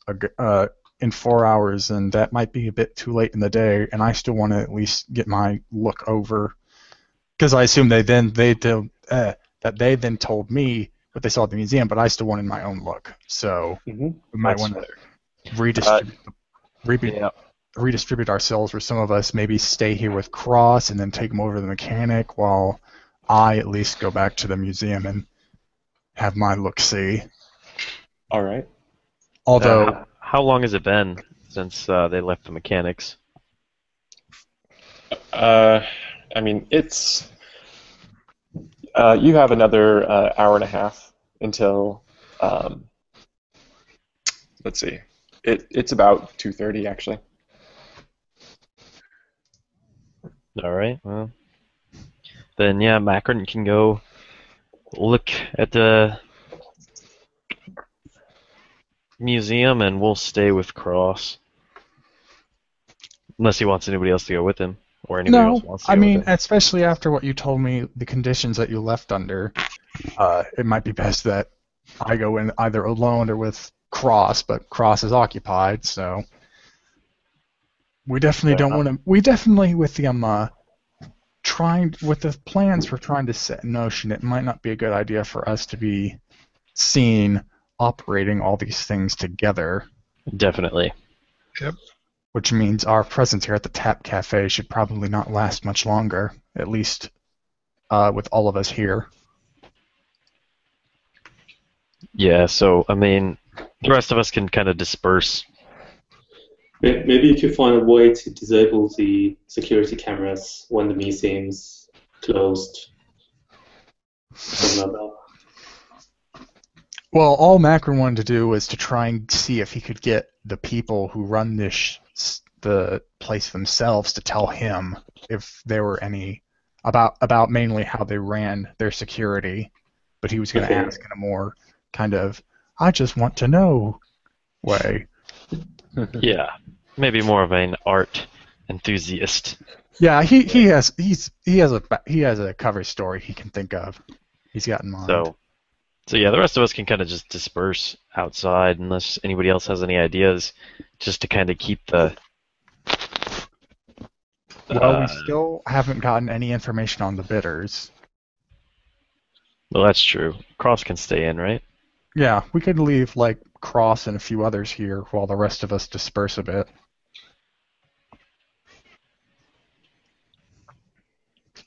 All right. Should we do a small pause, a small break, maybe? For like 3 I minutes? could actually use a quick break. And yeah, I think we're good on time. So I think just a quick 5 minute. I have a couple things I need to do. So There's only one hut bidder. Yeah. All right. We can discuss this after our break, right? Yeah, Okay. but Yeah. I'll be around so I can answer Rory's question. All right. All right. yeah, I'll be right back. Me too. Okay.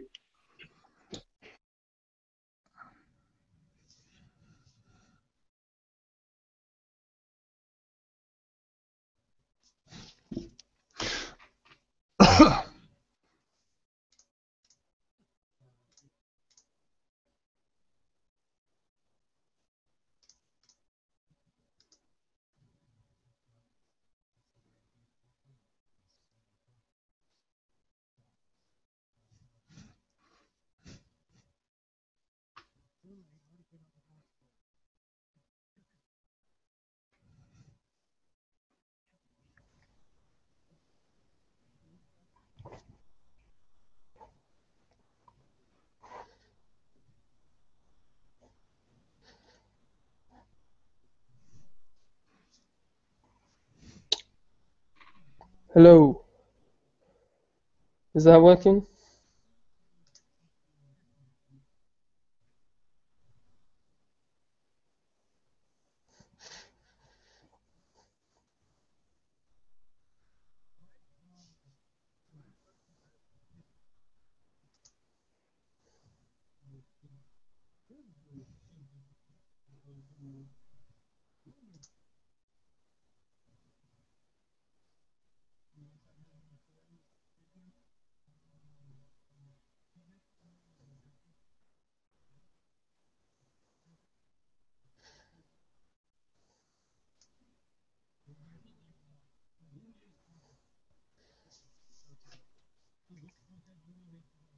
Macron, can you hear me?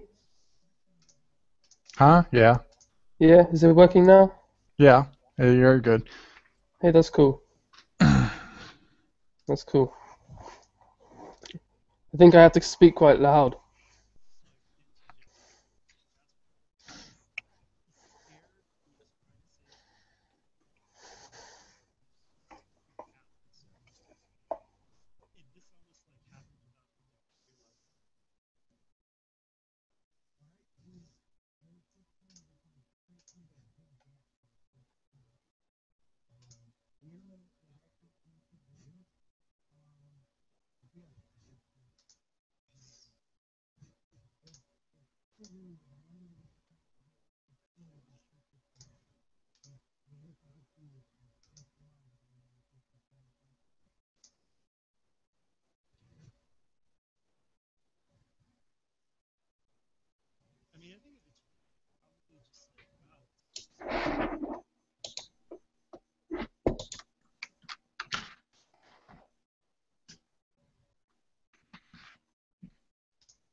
All right, I'm back.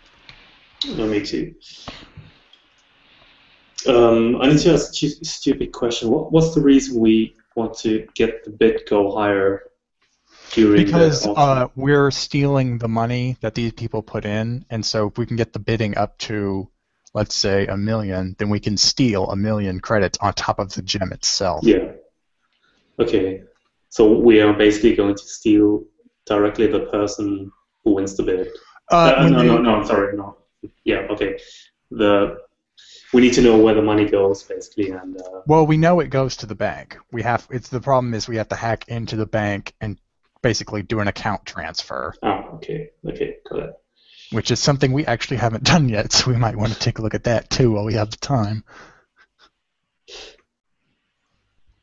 At least to see what we would need to do in order to do this transfer, because I doubt the bank is going to be open, let alone willing to let us basically steal. Can anyone remind me of the base value of the gem? I don't think there is one. Aaron Shen just said we had a chance to walk out of here with tens of thousands, if not hundreds of thousands of credits. I think we need to do research on the gem in order to properly appraise it, but that would probably be noticed. Yeah. It's essentially priceless. Fair enough. Yes. Imagine what we could do if we had that much money in that kind of gem, which is why I was hoping we'd find some information that would let us cut Aaron out of the deal. Or you could just physically cut him out of the deal. I'd rather not kill him if he hasn't done anything wrong. I mean, I could probably... And this is me talking about Macron now, since I just stepped out of his character. Because he wants the nest egg and is willing to do some dirty stuff for the money, but if it involves just killing an innocent person for it, he'd be against it. Basically, that'd rack up an assload of conflict. But if he was taking it from someone who'd already had his hands dirty, then it would be like stealing from the stealers, and so it would balance out. Oh. But if and that's why he was Pirates Code. And that's why he wanted to know more about Errand, so he could justify to himself cutting any more extra cuts out of the deal and just leaving it to the crew.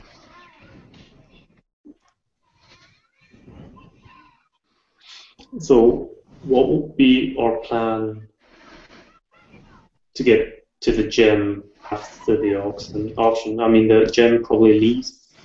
Well, it looks like you guys discovered 2 entrances that are relatively unguarded, and it seemed like it would be just as simple as getting in, probably getting around or through some security, grabbing the gem, and then leaving, while making sure that there was no record of us, which could probably be settled by just breaking the cameras.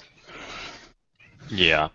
Well, I mean, the trash chute's pretty small, though, so, I mean, the Wookiee isn't going to make it. I don't know if the droid's going to make it. I don't know how athletic droids are exactly. Well, depending on what I may find in my overview of the building's security, I think a proper plan may be for the more athletic of us, mainly the Defel, to sneak in either through the trash chute or that... Oh, was that discovered? That hatch in the side by the bathroom? Yeah, I think it's basically another garbage chute. Okay, so basically have the Defel sneak in through whatever method we were able to find and have them open the door for us, and we can just walk through the front. Yeah.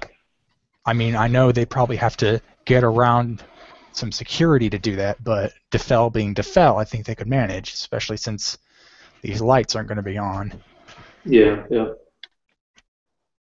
So I'll basically install this rope on where the number 8 is on the map. So we could go there. Yeah, go in through there, get to the front, open the door, and then we'll have our run of the place with the whole group present. Yeah, the problem's only one camera is over here, one was over there. No, sorry, over here, I think. Well, I'm hoping Macron may be able to find out where the camera controls might be. So, as long as the Defel can stay out of sight, once we get let in, we might be able to turn them off or And the delete other- whatever footage they got. The other Out thing of is, interest, are there any in there? Any by 5? yeah, I think they said there was 2, like Okay. one down here and one somewhere over here.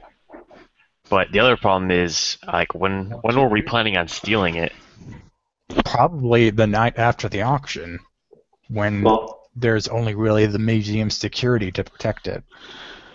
Or probably whatever the buyers Grayson has put around it, which I wouldn't doubt are his security teams. That's quite fair.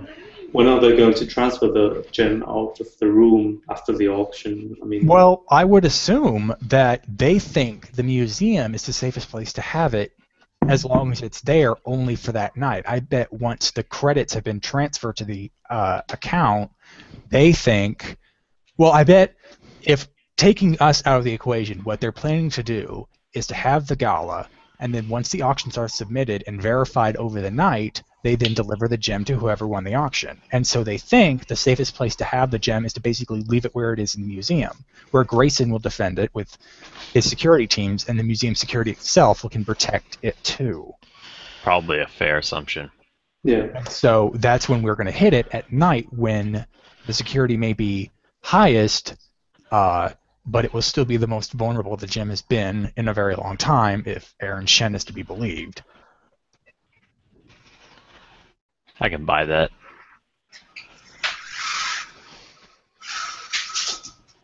I guess that means a bit of a fight. Maybe. It depends on how much research we're able to get done on Grayson's security teams. So it was like 2 teams, 12. Well, he said they work in shifts, so I bet it's going to be one team during the first part and another team during another part, and then maybe there may be a time where they're both together, or there may be a time where they're both out of the room where the gem is. But that's all information that we'd probably have to get from the teams themselves. Yeah. Grayson, but I doubt he'd be willing to divulge these security plans.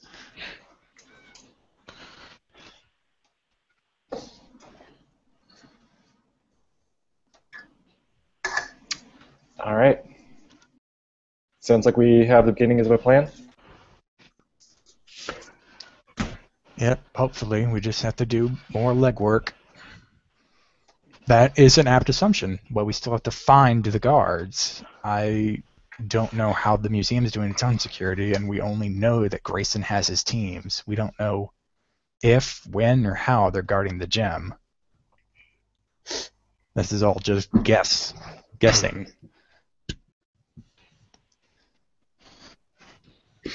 But Carl, you didn't get into the rooms 6 and 7 at all. You just only got. No. Yeah, they were locked with those doors, and I thought that breaking them might be a bad idea. Yeah.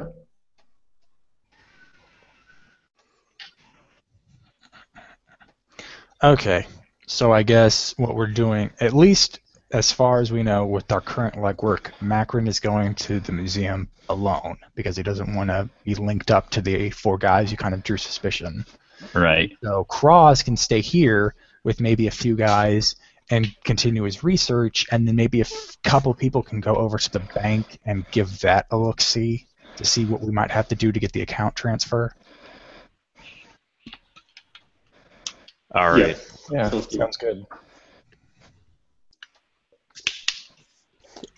Is the transfer, is it into one account or is it into a separate account for every character?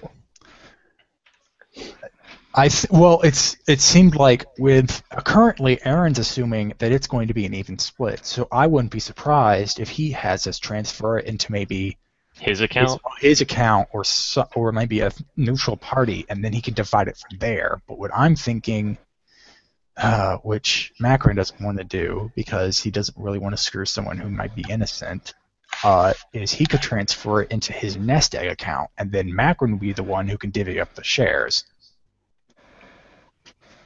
Of course, this also means you'd have to trust Macron with the money over Aaron. And Aaron did give you, by the way, I don't think I actually said this.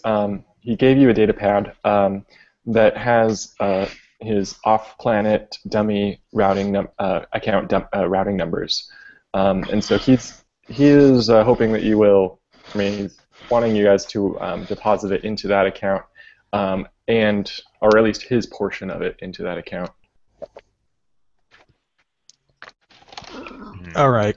So And we yeah. have that, yes. So he's expecting us to dump the money or at least put a share into this. But there's this other option because with Macron's backstory, he must have his own kind of secretive account he can put his money into. Right. You have the So- Star Wars version of a Swiss bank account or a Cayman Islands account. Yeah. Aaron has that. I bet Macron has some sort of pseudo version of it. Maybe with his winnings here, he could afford an account like that. All right. So perhaps we can, bounce between all the three of you. If you wanted to go into the museum, and you're by yourself, right? Yes. All right. What would you like to do? So there is a person at the front desk. Yes. All right. I'm going to approach him and going to gingerly introduce myself. I am Artemis. I am Artemis Decay, and I am a person with. All right. I'll be level with you. I am a connected individual, and several of my friends actually run a couple of museums in the Outer Rim. I mean, they're nothing like this. They mainly just hold a bunch of knickknacks that detail the planet's history from their colonization days. But they're well liked, and they want to keep them well protected. And I was hoping, while I'm visiting a city like this, I could see how the professionals run things. Oh. And I'm at the same time going to try and run an influence check. So All that's right. this guy's discipline.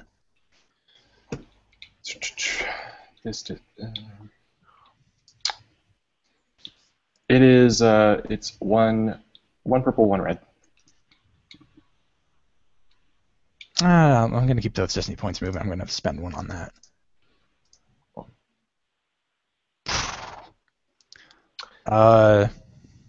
Yes. So yeah, you are able to get into his good graces, and he has. Nilith has a certain amount of professional pride in his work. So that being said, go this ahead. was a. Okay, yeah. I'm going to, just as a note as myself, I'm going to take conflict for using that dark side point. I'm just going to have him believe me. All right. The threat, you wanted to spend that a certain way, or? Yeah. I will just add a setback to your next check if it's regarding this kind of getting information in this duplicitous way. Okay. All right. And so I wanted to ask, because I've heard that you're going to have a special exhibit, and I was hoping you could tell me how you were going to, oh man, what is the right word? I was wondering how you were going to, deal with security for it. All right. Well, he go ahead and I guess that can be within that success because that's what you did. So he informs you that Grayson is actually paying one of his other teams to be there in full force. So they're going to have at least 12 people guarding this thing during the gala, and that you shouldn't have any concerns about your personal safety during this time. Okay. And how is that going to be intertwined with the museum security, or are you just letting Grayson take care of the whole exhibit? Besides the cameras, this is probably all the security we're going to have. As usual, we will have our wing guard posted at the front entrance should anybody try and get in without a proper invitation. Are the wing guard are they supplied by Cloud City Authority, or do you have any direct authority over them? They are not. They are controlled by Cloud City. They report to Cloud City. However, I am in a favorable situation with their superiors, and so as part of a previous negotiation with them, they allowed me to summon them at any given notice by this button right here. In fact, and he points at his console. And is that something that you would use during the day, or is that also a button that your nighttime security can also press? I would say that. Okay, I'll give you that. Our guard system during the night is state of the art, and should they actually need additional reinforcements, they are absolutely able to trigger this button. Interesting. And so, is this your main security? Well, actually, can I see if he has the camera outputs from his desk, from where I'm standing? You do see the monitors, yeah. And one of them, you get the glimpse of what looks like security camera footage. So. Okay, and then I'm going to ask. So, is this the place where the security feeds are routed, or is this just for your benefit? And basically I'm asking, is there an actual security office, or is everything run from the front desk? He gives you a long look and asks, "Who do you work for again?" I'm technically working for myself. I'm basically just here because I know my friends would want to know how museum as upscale as this ran something, so maybe they could probably adapt their security or maybe their display protocols to better protect what they have, because it's nothing close to what you have here, but if a knickknack of so and so, the founder of our colony, was lost, you'd think everyone on the planet would be devastated. All right, so go ahead and do that same check, but with the setback for this additional information.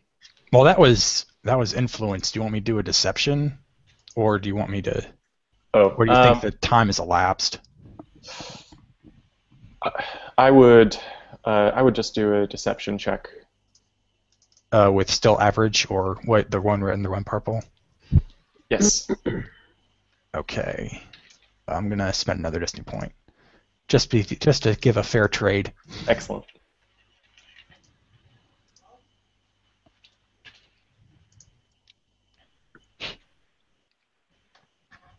All right. So he decides to confide in you, and he leans forward with a professional grin and says, "The new droid we have that patrols the museum is quite formidable. In fact,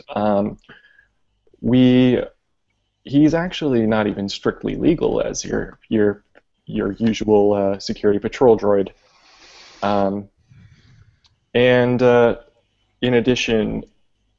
He describes the route that the droid follows, and as you may have guessed, that's what this text here that I was hiding reveals. Ooh. And so, he says that this droid follows this state-of-the-art or very well factored in route that provides coverage over this entire area. So any given room is being occupied every 5 minutes. Interesting, but I don't think my friends could afford a state-of-the-art droid, let alone one that is as special as the one you described. So I was just wondering if there was a manned security office on station, or is that the droid's job at night? Oh, that is the droid's job, and he does a good job of it. Well, all right, sir. I think this will greatly benefit my friends in their, out in the Styx colonies, and I thank you for the time. And and that's it, because I was going to give him a nice tip, but I realized I'm dirt poor. So I give him a nice hearty handshake, a bow, and I walk out the door. Excellent. All right. Did someone want to do the research? Back at the Tap Caf. Cross here. Yes. What is the difficulty? Let's see. And this is, what are you researching again? Where are we doing the other bidders first? I think that's what we decided was the bidders. All right. So to find out more about the bidders, that is going to be an average with one upgraded die. And spend a decimal point on that. Whoops, I think I spent the wrong one. There we go. So yeah, one purple, one red.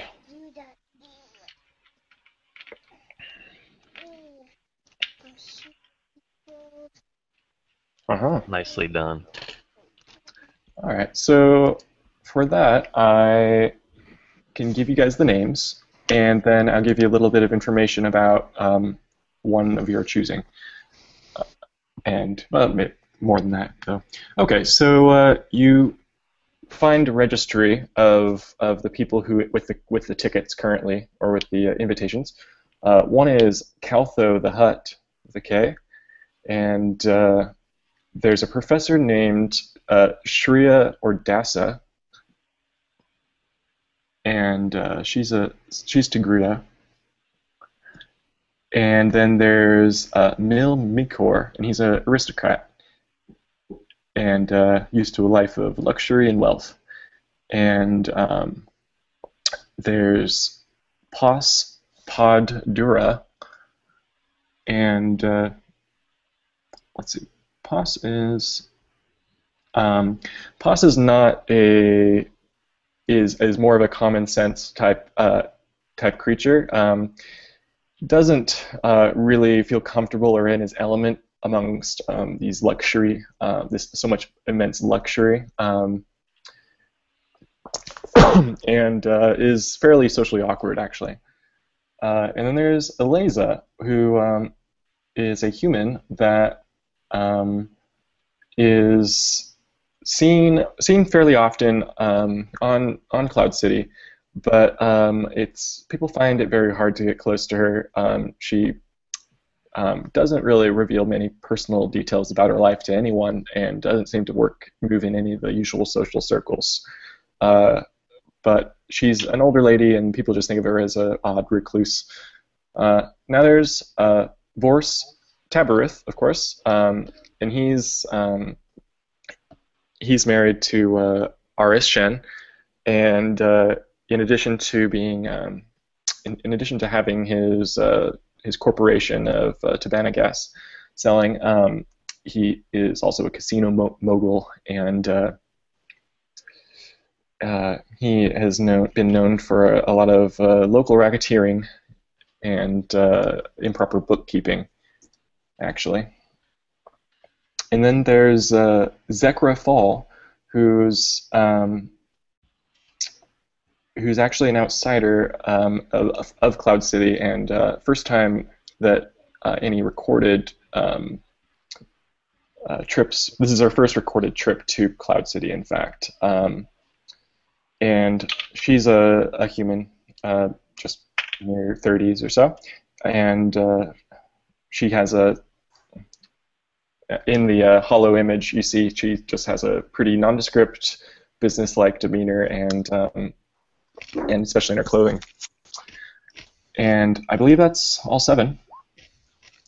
And I'll give you, you guys can choose how you want to spend that advantage, but that's just a suggestion. I could give you more details on any given one of these guys.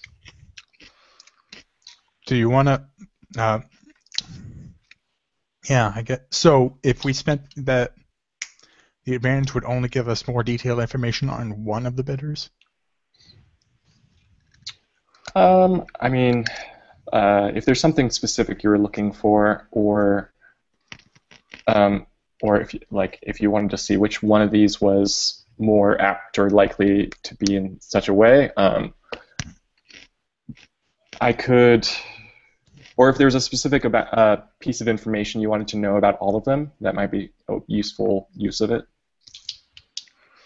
Well, I'm not there, so I guess it's up to the people who are with Cross to decide that, but just wanted to make that clear.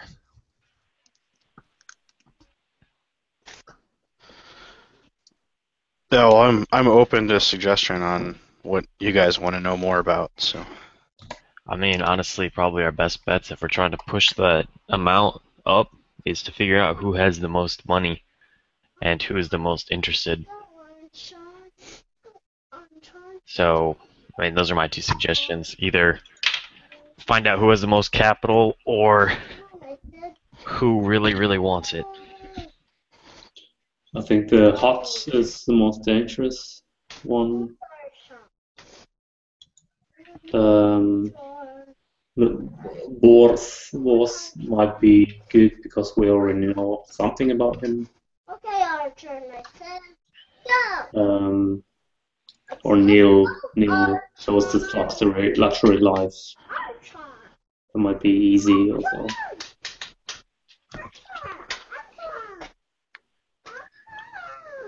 Well, I could definitely answer a few of these, and probably another piece of information as well after that. So the aristocrat, Mil Mikor, he definitely has a reputation of overspending or just spending gratuitously so that for bragging rights, especially on artifacts that he can point at and say, "I bought that for way too much." The Eliza has she based on her records of how she obtained this invitation, it seems that she's very, very interested and is not just a she has a lot more than a mild interest in this thing, and you could almost say that it's that she doesn't consider not getting it an option.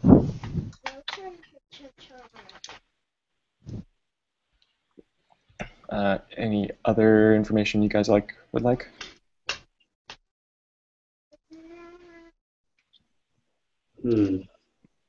What does the hut think about it?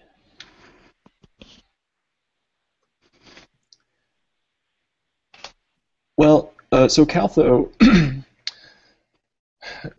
is really pretty disinterested in the jewel itself. This, in Caltho's mind, is just yet another piece that they could potentially buy or obtain at a very cheap price. But Caltho probably does have the intent to just turn it over in a system where it's even more rare, and probably wouldn't stick their neck out for it if it was for a price beyond what was economical for reselling. Yeah, smart shopper.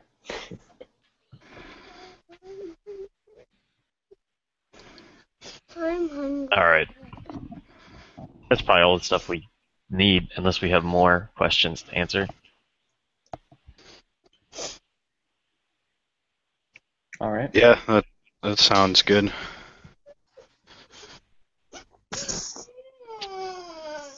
Cool. And then there was a third group. Was that for the cloud car? Well, I think right now we're just kind of dispersed. Is the cloud car ready? Like, should we be heading that way? Yeah, the cloud car is ready for pickup. What? You mean the work's already done? No. Oh, I mean, it's sorry. It's there in the shop. It's there in the shop, and at this point, you could make your payment, and Rock could or Cross could do some mechanics work on it, and save some cash. Well, according to our original plan, I guess it'd be a good idea to have Cross sent back to the machine shop to help us get some money back on that, because there's still some special inventory we had yet to pry about. And then some people need to go look at the bank to see what kind of defenses they have. Well, I mean, do we really have to be at the bank in order to get the money? Can't we just do it on a computer? Well, Yeah, I assume you you could- need some idea of bank security, internal or external. Maybe get a look at the droid. Maybe get a look at the system or the droid or the person that's in charge of the whole spiel to see who you're gonna have to fight or destroy. I don't know. All right. Well, Matthias and I probably should go with Cross because we're going to be the ones that are going to be wanting the illegal items anyway. Yeah, let's do that. And then everybody else can go with whoever they think they should. Yep. Up to you guys, but you could potentially do some slicing to, like, the accounts themselves are, it would be a trivial matter to access them right now. But if you wanted to, you could potentially hack or slice the bank immediately after the transfer. But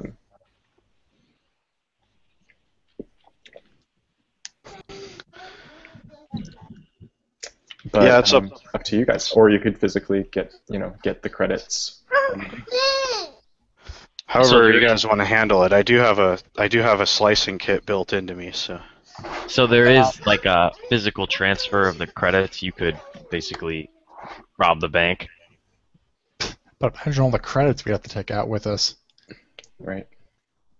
We have a Wookiee. He can carry everything. Something tells me the amount we'd be able to carry out is still woefully insignificant compared to the amount we could transfer. So I guess we're just going to go with the slicing plan. Unless they could get, just chuck it all down the garbage chute. Well, would we not perhaps have better control over the transfer if we were in the bank? I think it couldn't hurt to go and look out the bank, just see what's there, see what kind of security we're dealing with, or what kind of computer terminals we might have to deal with. Whether or not it's possible to do it by slicing or by, I don't know. I just wanted to call out that 3 o'clock has passed, so if there are people that need to stop now, we can end it here. But it's up to you guys. I can go on. Still, it's only midnight here, so it's... I'm ready and willing. Great. I'm down to play more. Yeah, let's go. Cool. Yeah, I can go another hour or so. Excellent. Alrighty. So let's handle the. Do you guys want to handle the deal with Vex or Zex? I forgot his name. Where is it? Fine with me. I mean Zan. Cool. Okay, so Zan, the honest man. yes. So Zan greets you again, recognizing you, and has a kind of devilish smile. Is like, well, I have definitely found something that should, as far as an upgrade that should suit your needs, and basically describes to you a ion bomb, a very discreet undercarriage apparatus that will carry these ion bombs, and you can trigger them directly from the pilot or gunner seat, and basically drop these behind you, and it would definitely cause strain on that vehicle.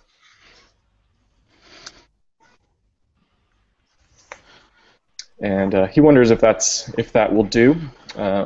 It's, in his opinion, something, probably very. He's pretty proud of it. How much is that extra? That's an additional 200 credits after the discount. And so at this point, he looks at Cross and says, "Well, here are some of these, or here are the modifications, and if you want to try and install them yourself, I'll give you a significant discount." And the price would be, well, based on your success. So one success symbol, I would say 800 credits, and any additional success symbols would be another 300 credits. And you want me just to roll a straight mechanics with no difficulty attached to it? Or? The difficulty is hard on that. Okay. You'll probably want to spend a destiny point. Might be a good idea. Mm-hmm.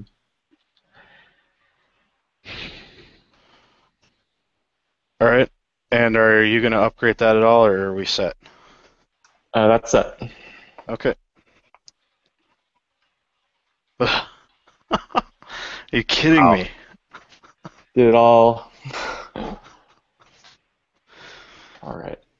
So for this main component, he's not thrilled about it, but for the other two components, if you want to give that a shot, he could potentially give you 600 credits. So you want me to roll 2 more? Yeah. Roll the same thing again. Oh man. Yeah, Right. you should actually see the amount. I have 5 failures.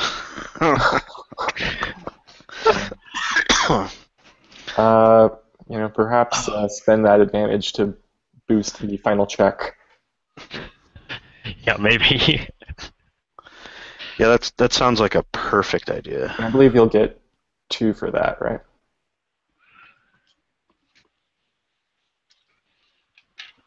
This raid's gonna need like 10.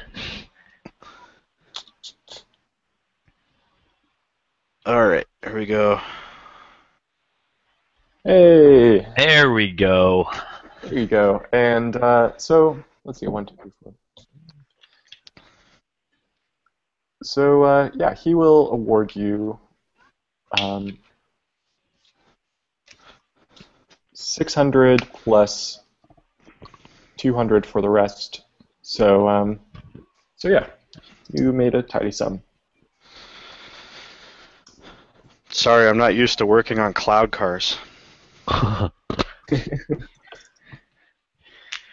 Yes, but it seems like once you oriented yourself after a little trial and error, you turned out to be a half-decent droid. So yeah, 1,400 credits off the cost. So I think the cost was at 25. So yeah. And then that's with the ion bomb installed. We would then net 1,200 back. Sounds good. Yep. Alright, so basically we get to keep 1,200 of what the guy gave us. Which might come in useful for these other guys who want to talk about black market. Yeah. So, Durlis and I are going to go talk to him about any other possible inventory that he has that might be less than legal. Okay. I'm sorry. You want to talk to Zan about that? Yes. All right. So Zan also says he has a similar, the same exact component that also drops. Actually, he's just saying that this other model allows you to do ion or concussion. Right behind you, and besides that, your upgraded weapons is or what he would already have recommended, but you've already done that. All right. Fair enough.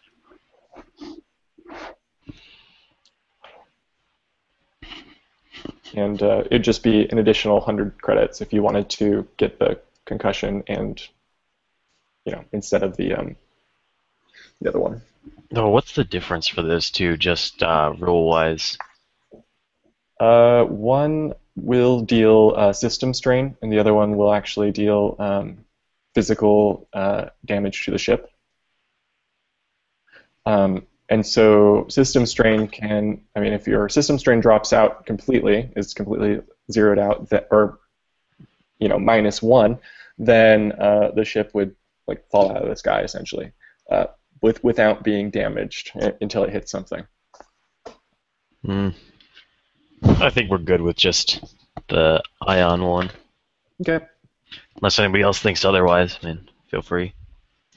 Well, the problem with that is that the way it's because we're flying over a gas giant. If they fill out their strain or trauma and they fall, then they're dead because there's nothing to crash onto, just the pressure of the planet to kill them.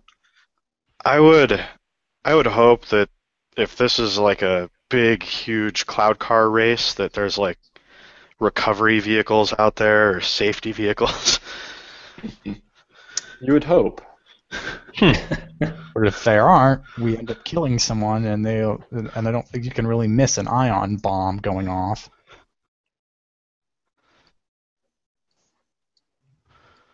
Maybe we could stage the hot cartel as the ones who actually made it happen. You don't have your morality to deal with. This much is true. Macron has no part of this decision. I don't think he gained conflict from any of this. Yeah, to the assassin, it doesn't really matter. It sounds like they die regardless.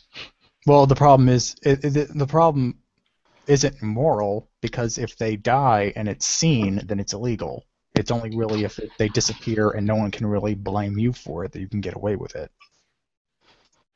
Well, yeah, they just dropped out of the sky. Their But cloud car stopped working. It'd be pretty clear that someone hit them with an ion bomb or concussion bomb. It'd be pretty visible. Well, the guy said they shot each other out of the sky.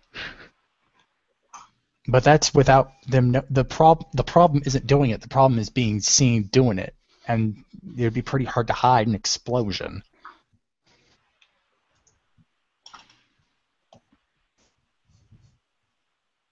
Well, we could just do some kind of sabotage before the race starts, that they don't even get to start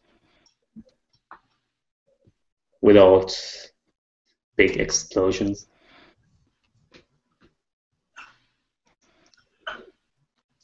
Some modifications on their motor or something like that. Well, I'm not there. I'm just making it known that if we do something like that and it kills someone and we're seen doing it, we're disqualified at best.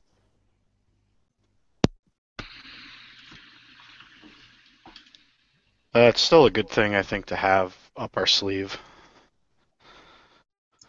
If the opportunity arises for it to be used without repercussions.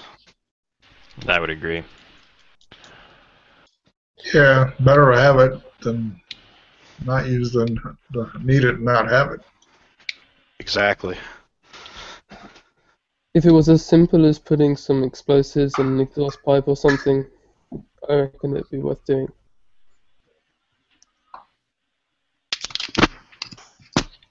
Alrighty. And so, currently you already purchased the ion bombs, so they're there, on there, and you can use them if you want.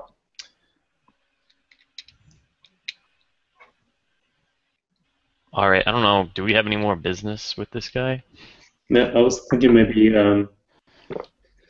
regarding the security droid patrol rules, should we try to think something? Do we need some kind of restraining bolts or something like that? If he has them, Actually, I don't even know how to install them. Maybe it's not that easy. yeah, I would assume at that point you'd have to be pretty close to the droid. Yeah. Assuming the droid is under your command, I believe it's a hard difficulty mechanics check to install, FYI. I mean, that's assuming it's not us, Fighting, trying actively to install it. stop. Right, exactly. It's going to be near impossible to install it. Yeah, so But maybe it would be legendary if we did it. we gain a droid. All right, Yeah. No, I think we're through them. great. Okay, so at this point, what would you guys like to do? Well, the cloud car is all set up, right? Like is it ready to go? I guess. Yes, it's narratively, it won't actually have everything ready until 10 a.m. tomorrow, but it's going to be under Zan's guard, and he's expecting you to pick it up at 10. All right. Well, we also negotiated for Cross to watch it if he wanted to. Mm-hmm. So if we want to add our own little layer of security, we can have the droid keep an eye on it. Yep, that's up to you guys.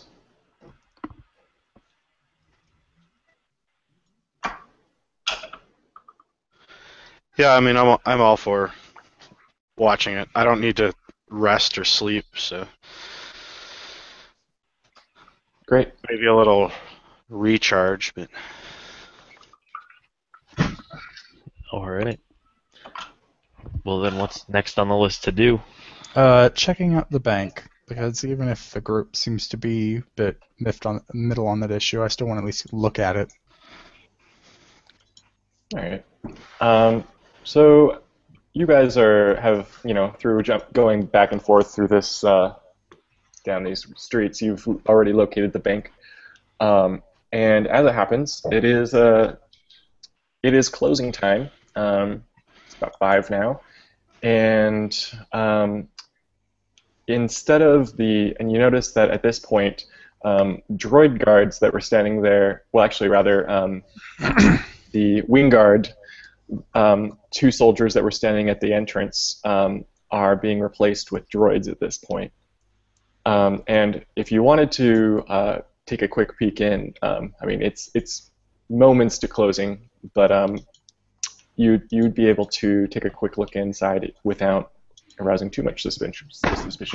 Okay, then quickly I will look in. All right.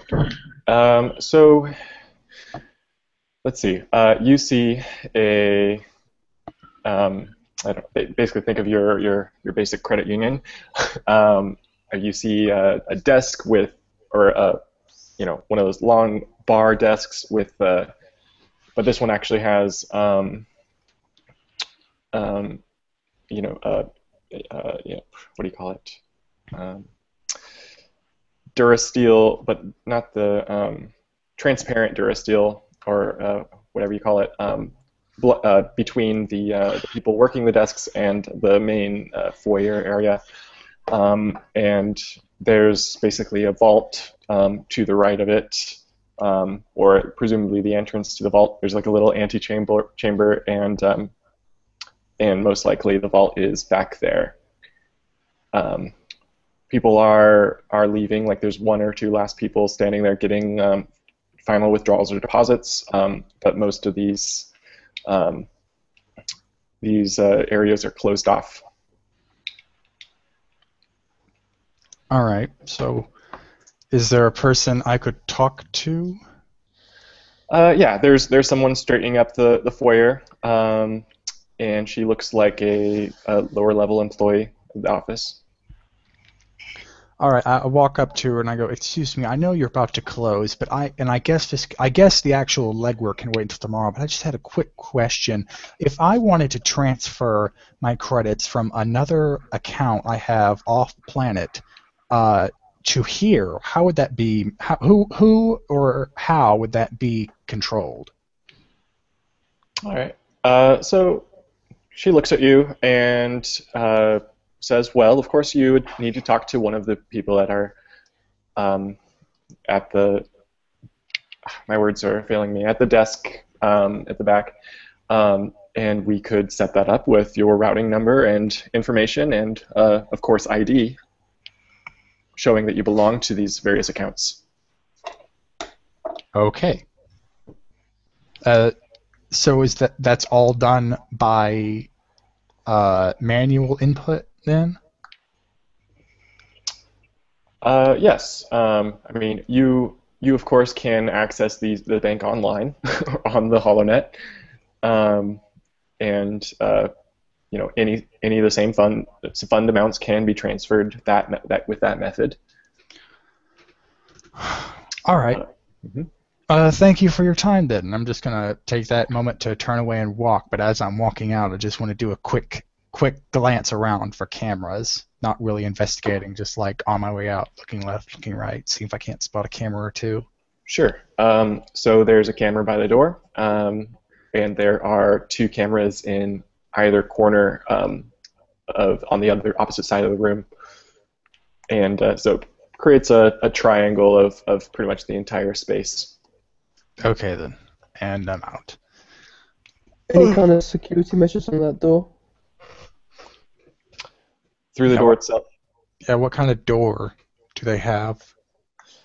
So there's a vertical blast door that would raise. It looks especially thick, and that will then be lowered directly after you leave. Okay, then. Alright, so I guess going through this bank might be going physically through this might be a bit too much trouble, but if we can connect on through the HoloNet, we might be able to still arrange a digital transfer pretty easily. Relatively easily to, stealing money. Sounds easier than having ID, doing it at the bank. Yeah.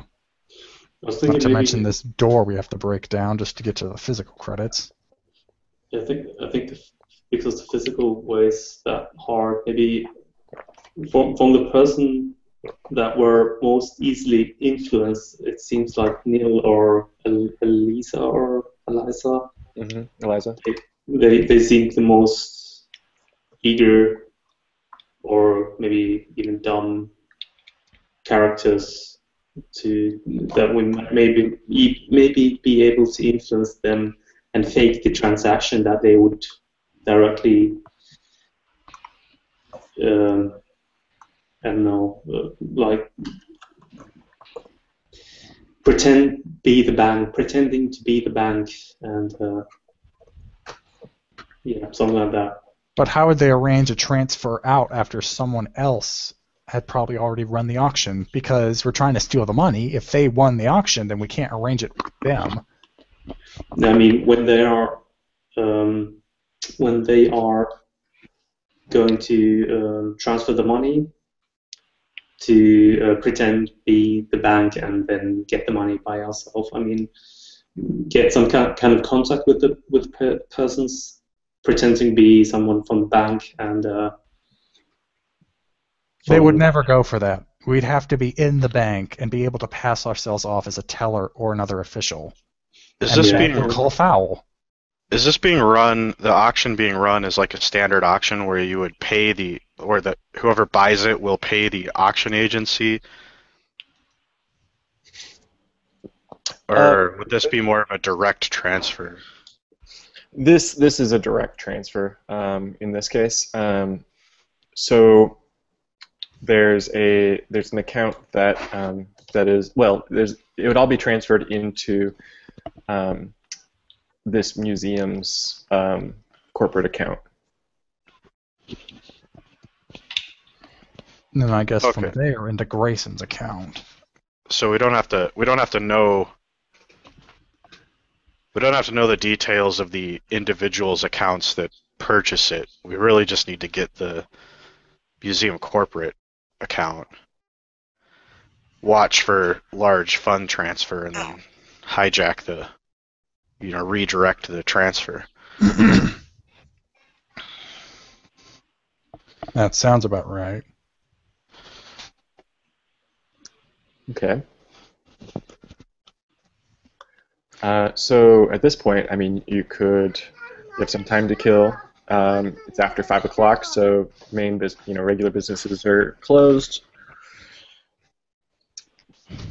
Cantinas are opening. There's just one question. Are we going to drive the auction, the price high? Are we going in by ourselves and trying to bid the highest? Or No, it seems like we're going to go in through the race that will win, because I don't want to spread negativity. We're going to win it anyway, and through that we're going to be able to mingle with the bidders, and we need to convince them to bid more. And basically, we need to keep the bidding war going as long as it can go. Probably long past when cooler heads might have pulled them out and left an obvious winner. So we basically need to influence two people to be able to make them fight over the. Yeah, 2 if we can. I mean, 2 is the lowest number we should try, because if we happen to pick the 2 people that just happen to have the least amount of money to spend, then we've lost. We need to be able to properly.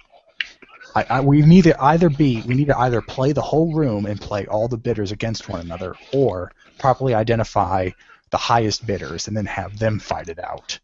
But I'm not sure if we can do that. Yeah, because we probably are going to get one person inside the room, so it might make sense to try to influence persons before the auction starts.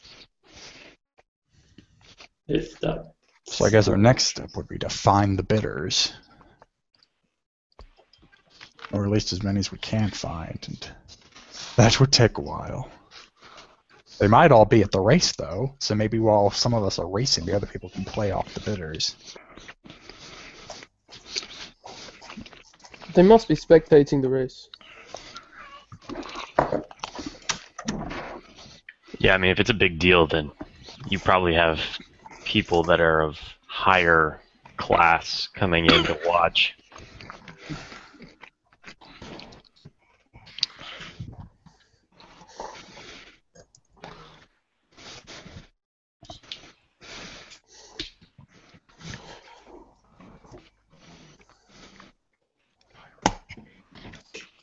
Okay. If you guys like, I mean, you can just find a hotel and sleep, or do something else with your time now. To throw it out there, if we're gonna split the race up between the racers and then the rest of us mingling with the bidders, it might just be a good idea to call it a night. Yeah, probably not a bad idea. All right. And now, do you guys want to actually call it a night, or up to you guys? Yeah, it seems like a good breaking point, because the race is probably going to take up a lot of time. Yeah, agreed. Cool. Well, that concludes part 1, I guess. And so, of course, I didn't plan this appropriately by showing all the future slots where we will be playing.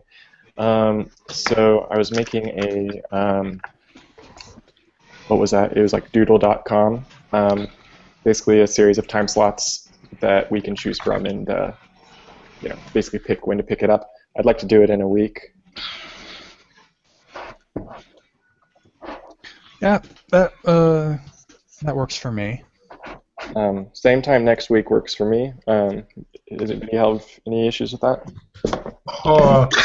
No, maybe about 15 minutes, 2:15, whatever. So I get off work at 2, and well, at least my time too, Central Time.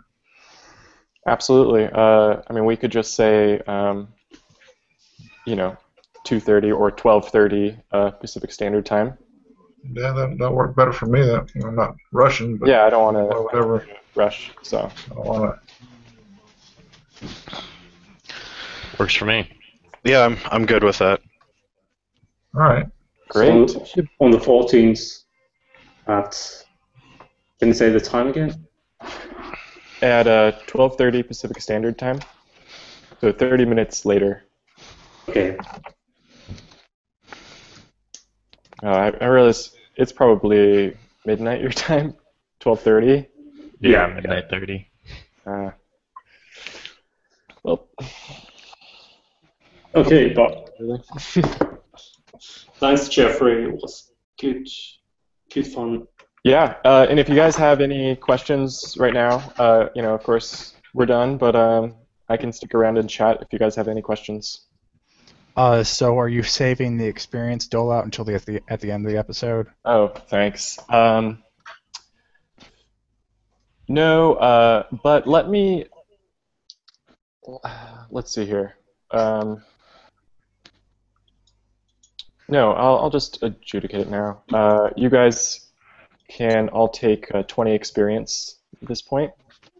I'm trying to think of specific things you've done especially well, which are many. Maybe I'll maybe start with that 20, and then I might have a few extra in a group conversation, or I'll post it to you in just a few minutes. All right. Sounds good. So thanks for being patient with me, because I'm still pretty green, but I had a lot of fun. That was a lot of fun. Yeah, thank you. Doing good. Thanks. Yeah, thanks, man. I really enjoyed it. Great. And so this is on Google Hangouts Air, and I'll probably have it on my YouTube channel. I could keep it unlisted if you guys prefer, or I'd just as soon just have it available. My channel's not very popular, so it doesn't really matter one way or the other. I'm fine with it being available. Cool. Yeah. Cool. Yeah, I got nothing against it. So. Great. And I don't think it actually captures the embedded content like the Hangouts. So I had QuickTime running and just recorded the screen basically. So I don't know. If I really feel like taking the effort, I might combine them, but we'll see if that actually happens. So cool.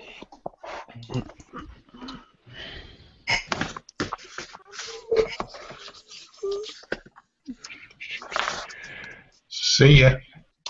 See you later. Later. Bye. I'll leave too. Bye, man. Bye. Bye.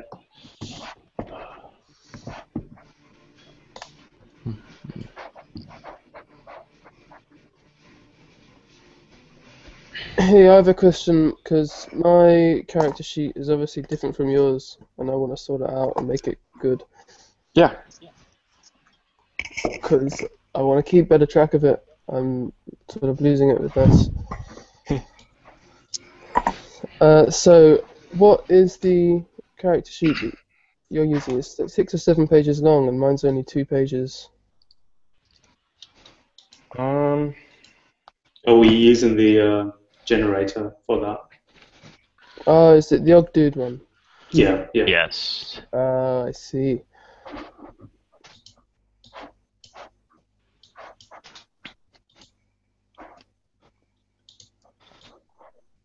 And you caught that your strain threshold is back to normal now. So, because that's only for the session. It just went down 1 before, yeah? Right, and so now it's back to normal. Okay, cool. And the XP that we gain, how does that help? Do we? So I never done. Yeah, totally. So you can spend XP on a lot of different things. Cash, like credits, are used for buying items. XP is used for buying additional skill ranks, and also talents within your talent tree. So your specialization will have a bunch of different talents that you can buy from top to bottom. And if you want to get the second from the top item, you have to buy the one above it, like that sort of thing. So I would kind of look at the whole thing in its entirety and look at the things that you'll want down the road and make your purchases accordingly. And those all just have the XP cost listed right on them. Yeah.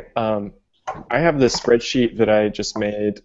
I mean, it's you guys could just make your own, or I could share it with you. It's really straightforward. But what I have in it is the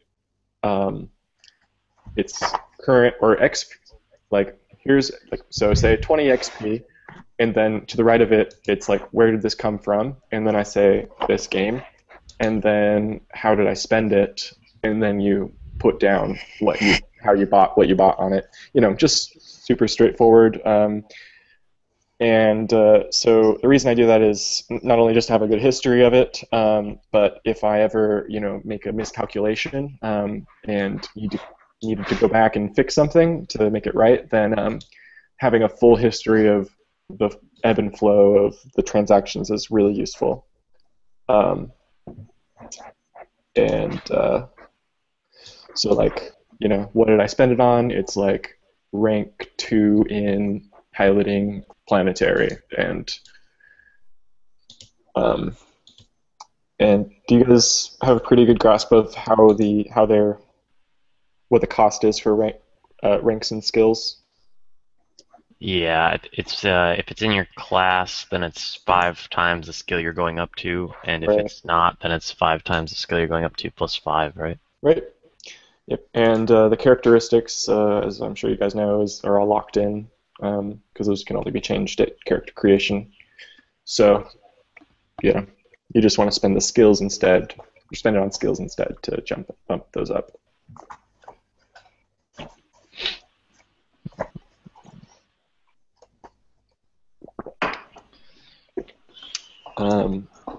We didn't do a lot of, which is totally great. Like I liked what we did, but we didn't do a lot of combat, and so we only used initiative twice, I think. And I knew it was. I'm not sure if everybody had a grasp on that, how it worked. If you want, we can go over that. Yeah, please, I'd like that. Great. So when you roll your initiative, it's based on either vigilance or cool, and it's vigilance kind of by default if they're aware of you and you're not getting the jump on them, as it were. If you were, say, hidden around a corner, but you knew they were coming because you'd seen them, it would be a cool check because you have the jump on them in a way. Any sort of hidden or concealment, or if they're really not expecting it for some reason. But anyway, whatever your ranking is, you just roll that as is, but there's no challenge or difficulty dice against that. And then, so I just rolled 1 success and 1 advantage, and the success gives you your whole number, and then the advantage allows you to break the ties. So, that'd be 1.1, and then this would be 2.0, and so 2 is higher than 1.1, and so that would have the higher ranking. But first you get all these slots, or all these roles, and the individuals don't actually, like you guys amongst yourselves don't, you can have a higher ranking than someone, but all this gives you is, the comparison is more important with the players against the NPCs. So if we have 3 players that rolled 2 success, and then we had another player that rolled 1 success, and then we had an NPC that rolled 1.2 or 1.3, then what that would look like is 3 slots of PC, PC, PC, and then NPC, and then PC. And so you guys would then you have the opportunity, like unlike other games like Pathfinder or D&D, you can decide who goes first within these slots. Now, if the NPC got a higher ranking than all of you, then the NPC would go first. And if there's multiple NPCs, then the GM can choose which ones go first in those slots. But then and those are all locked in just for that turn. And then at the beginning of the next round, you guys can then decide again who goes first and who goes second. Okay. So, yeah. That's a better explanation than the rulebook, I think. Yeah, it's funny how few examples of things like that are so basic there are in the book. Like character creation, there's not really a example. I mean, they give you everything you need to figure it out, but it's not very, it'd be so helpful to have like a single page, which is like, this is, the breakdown of how you put it together. Yeah, it's all in there, but it's just hidden in so much text. Right.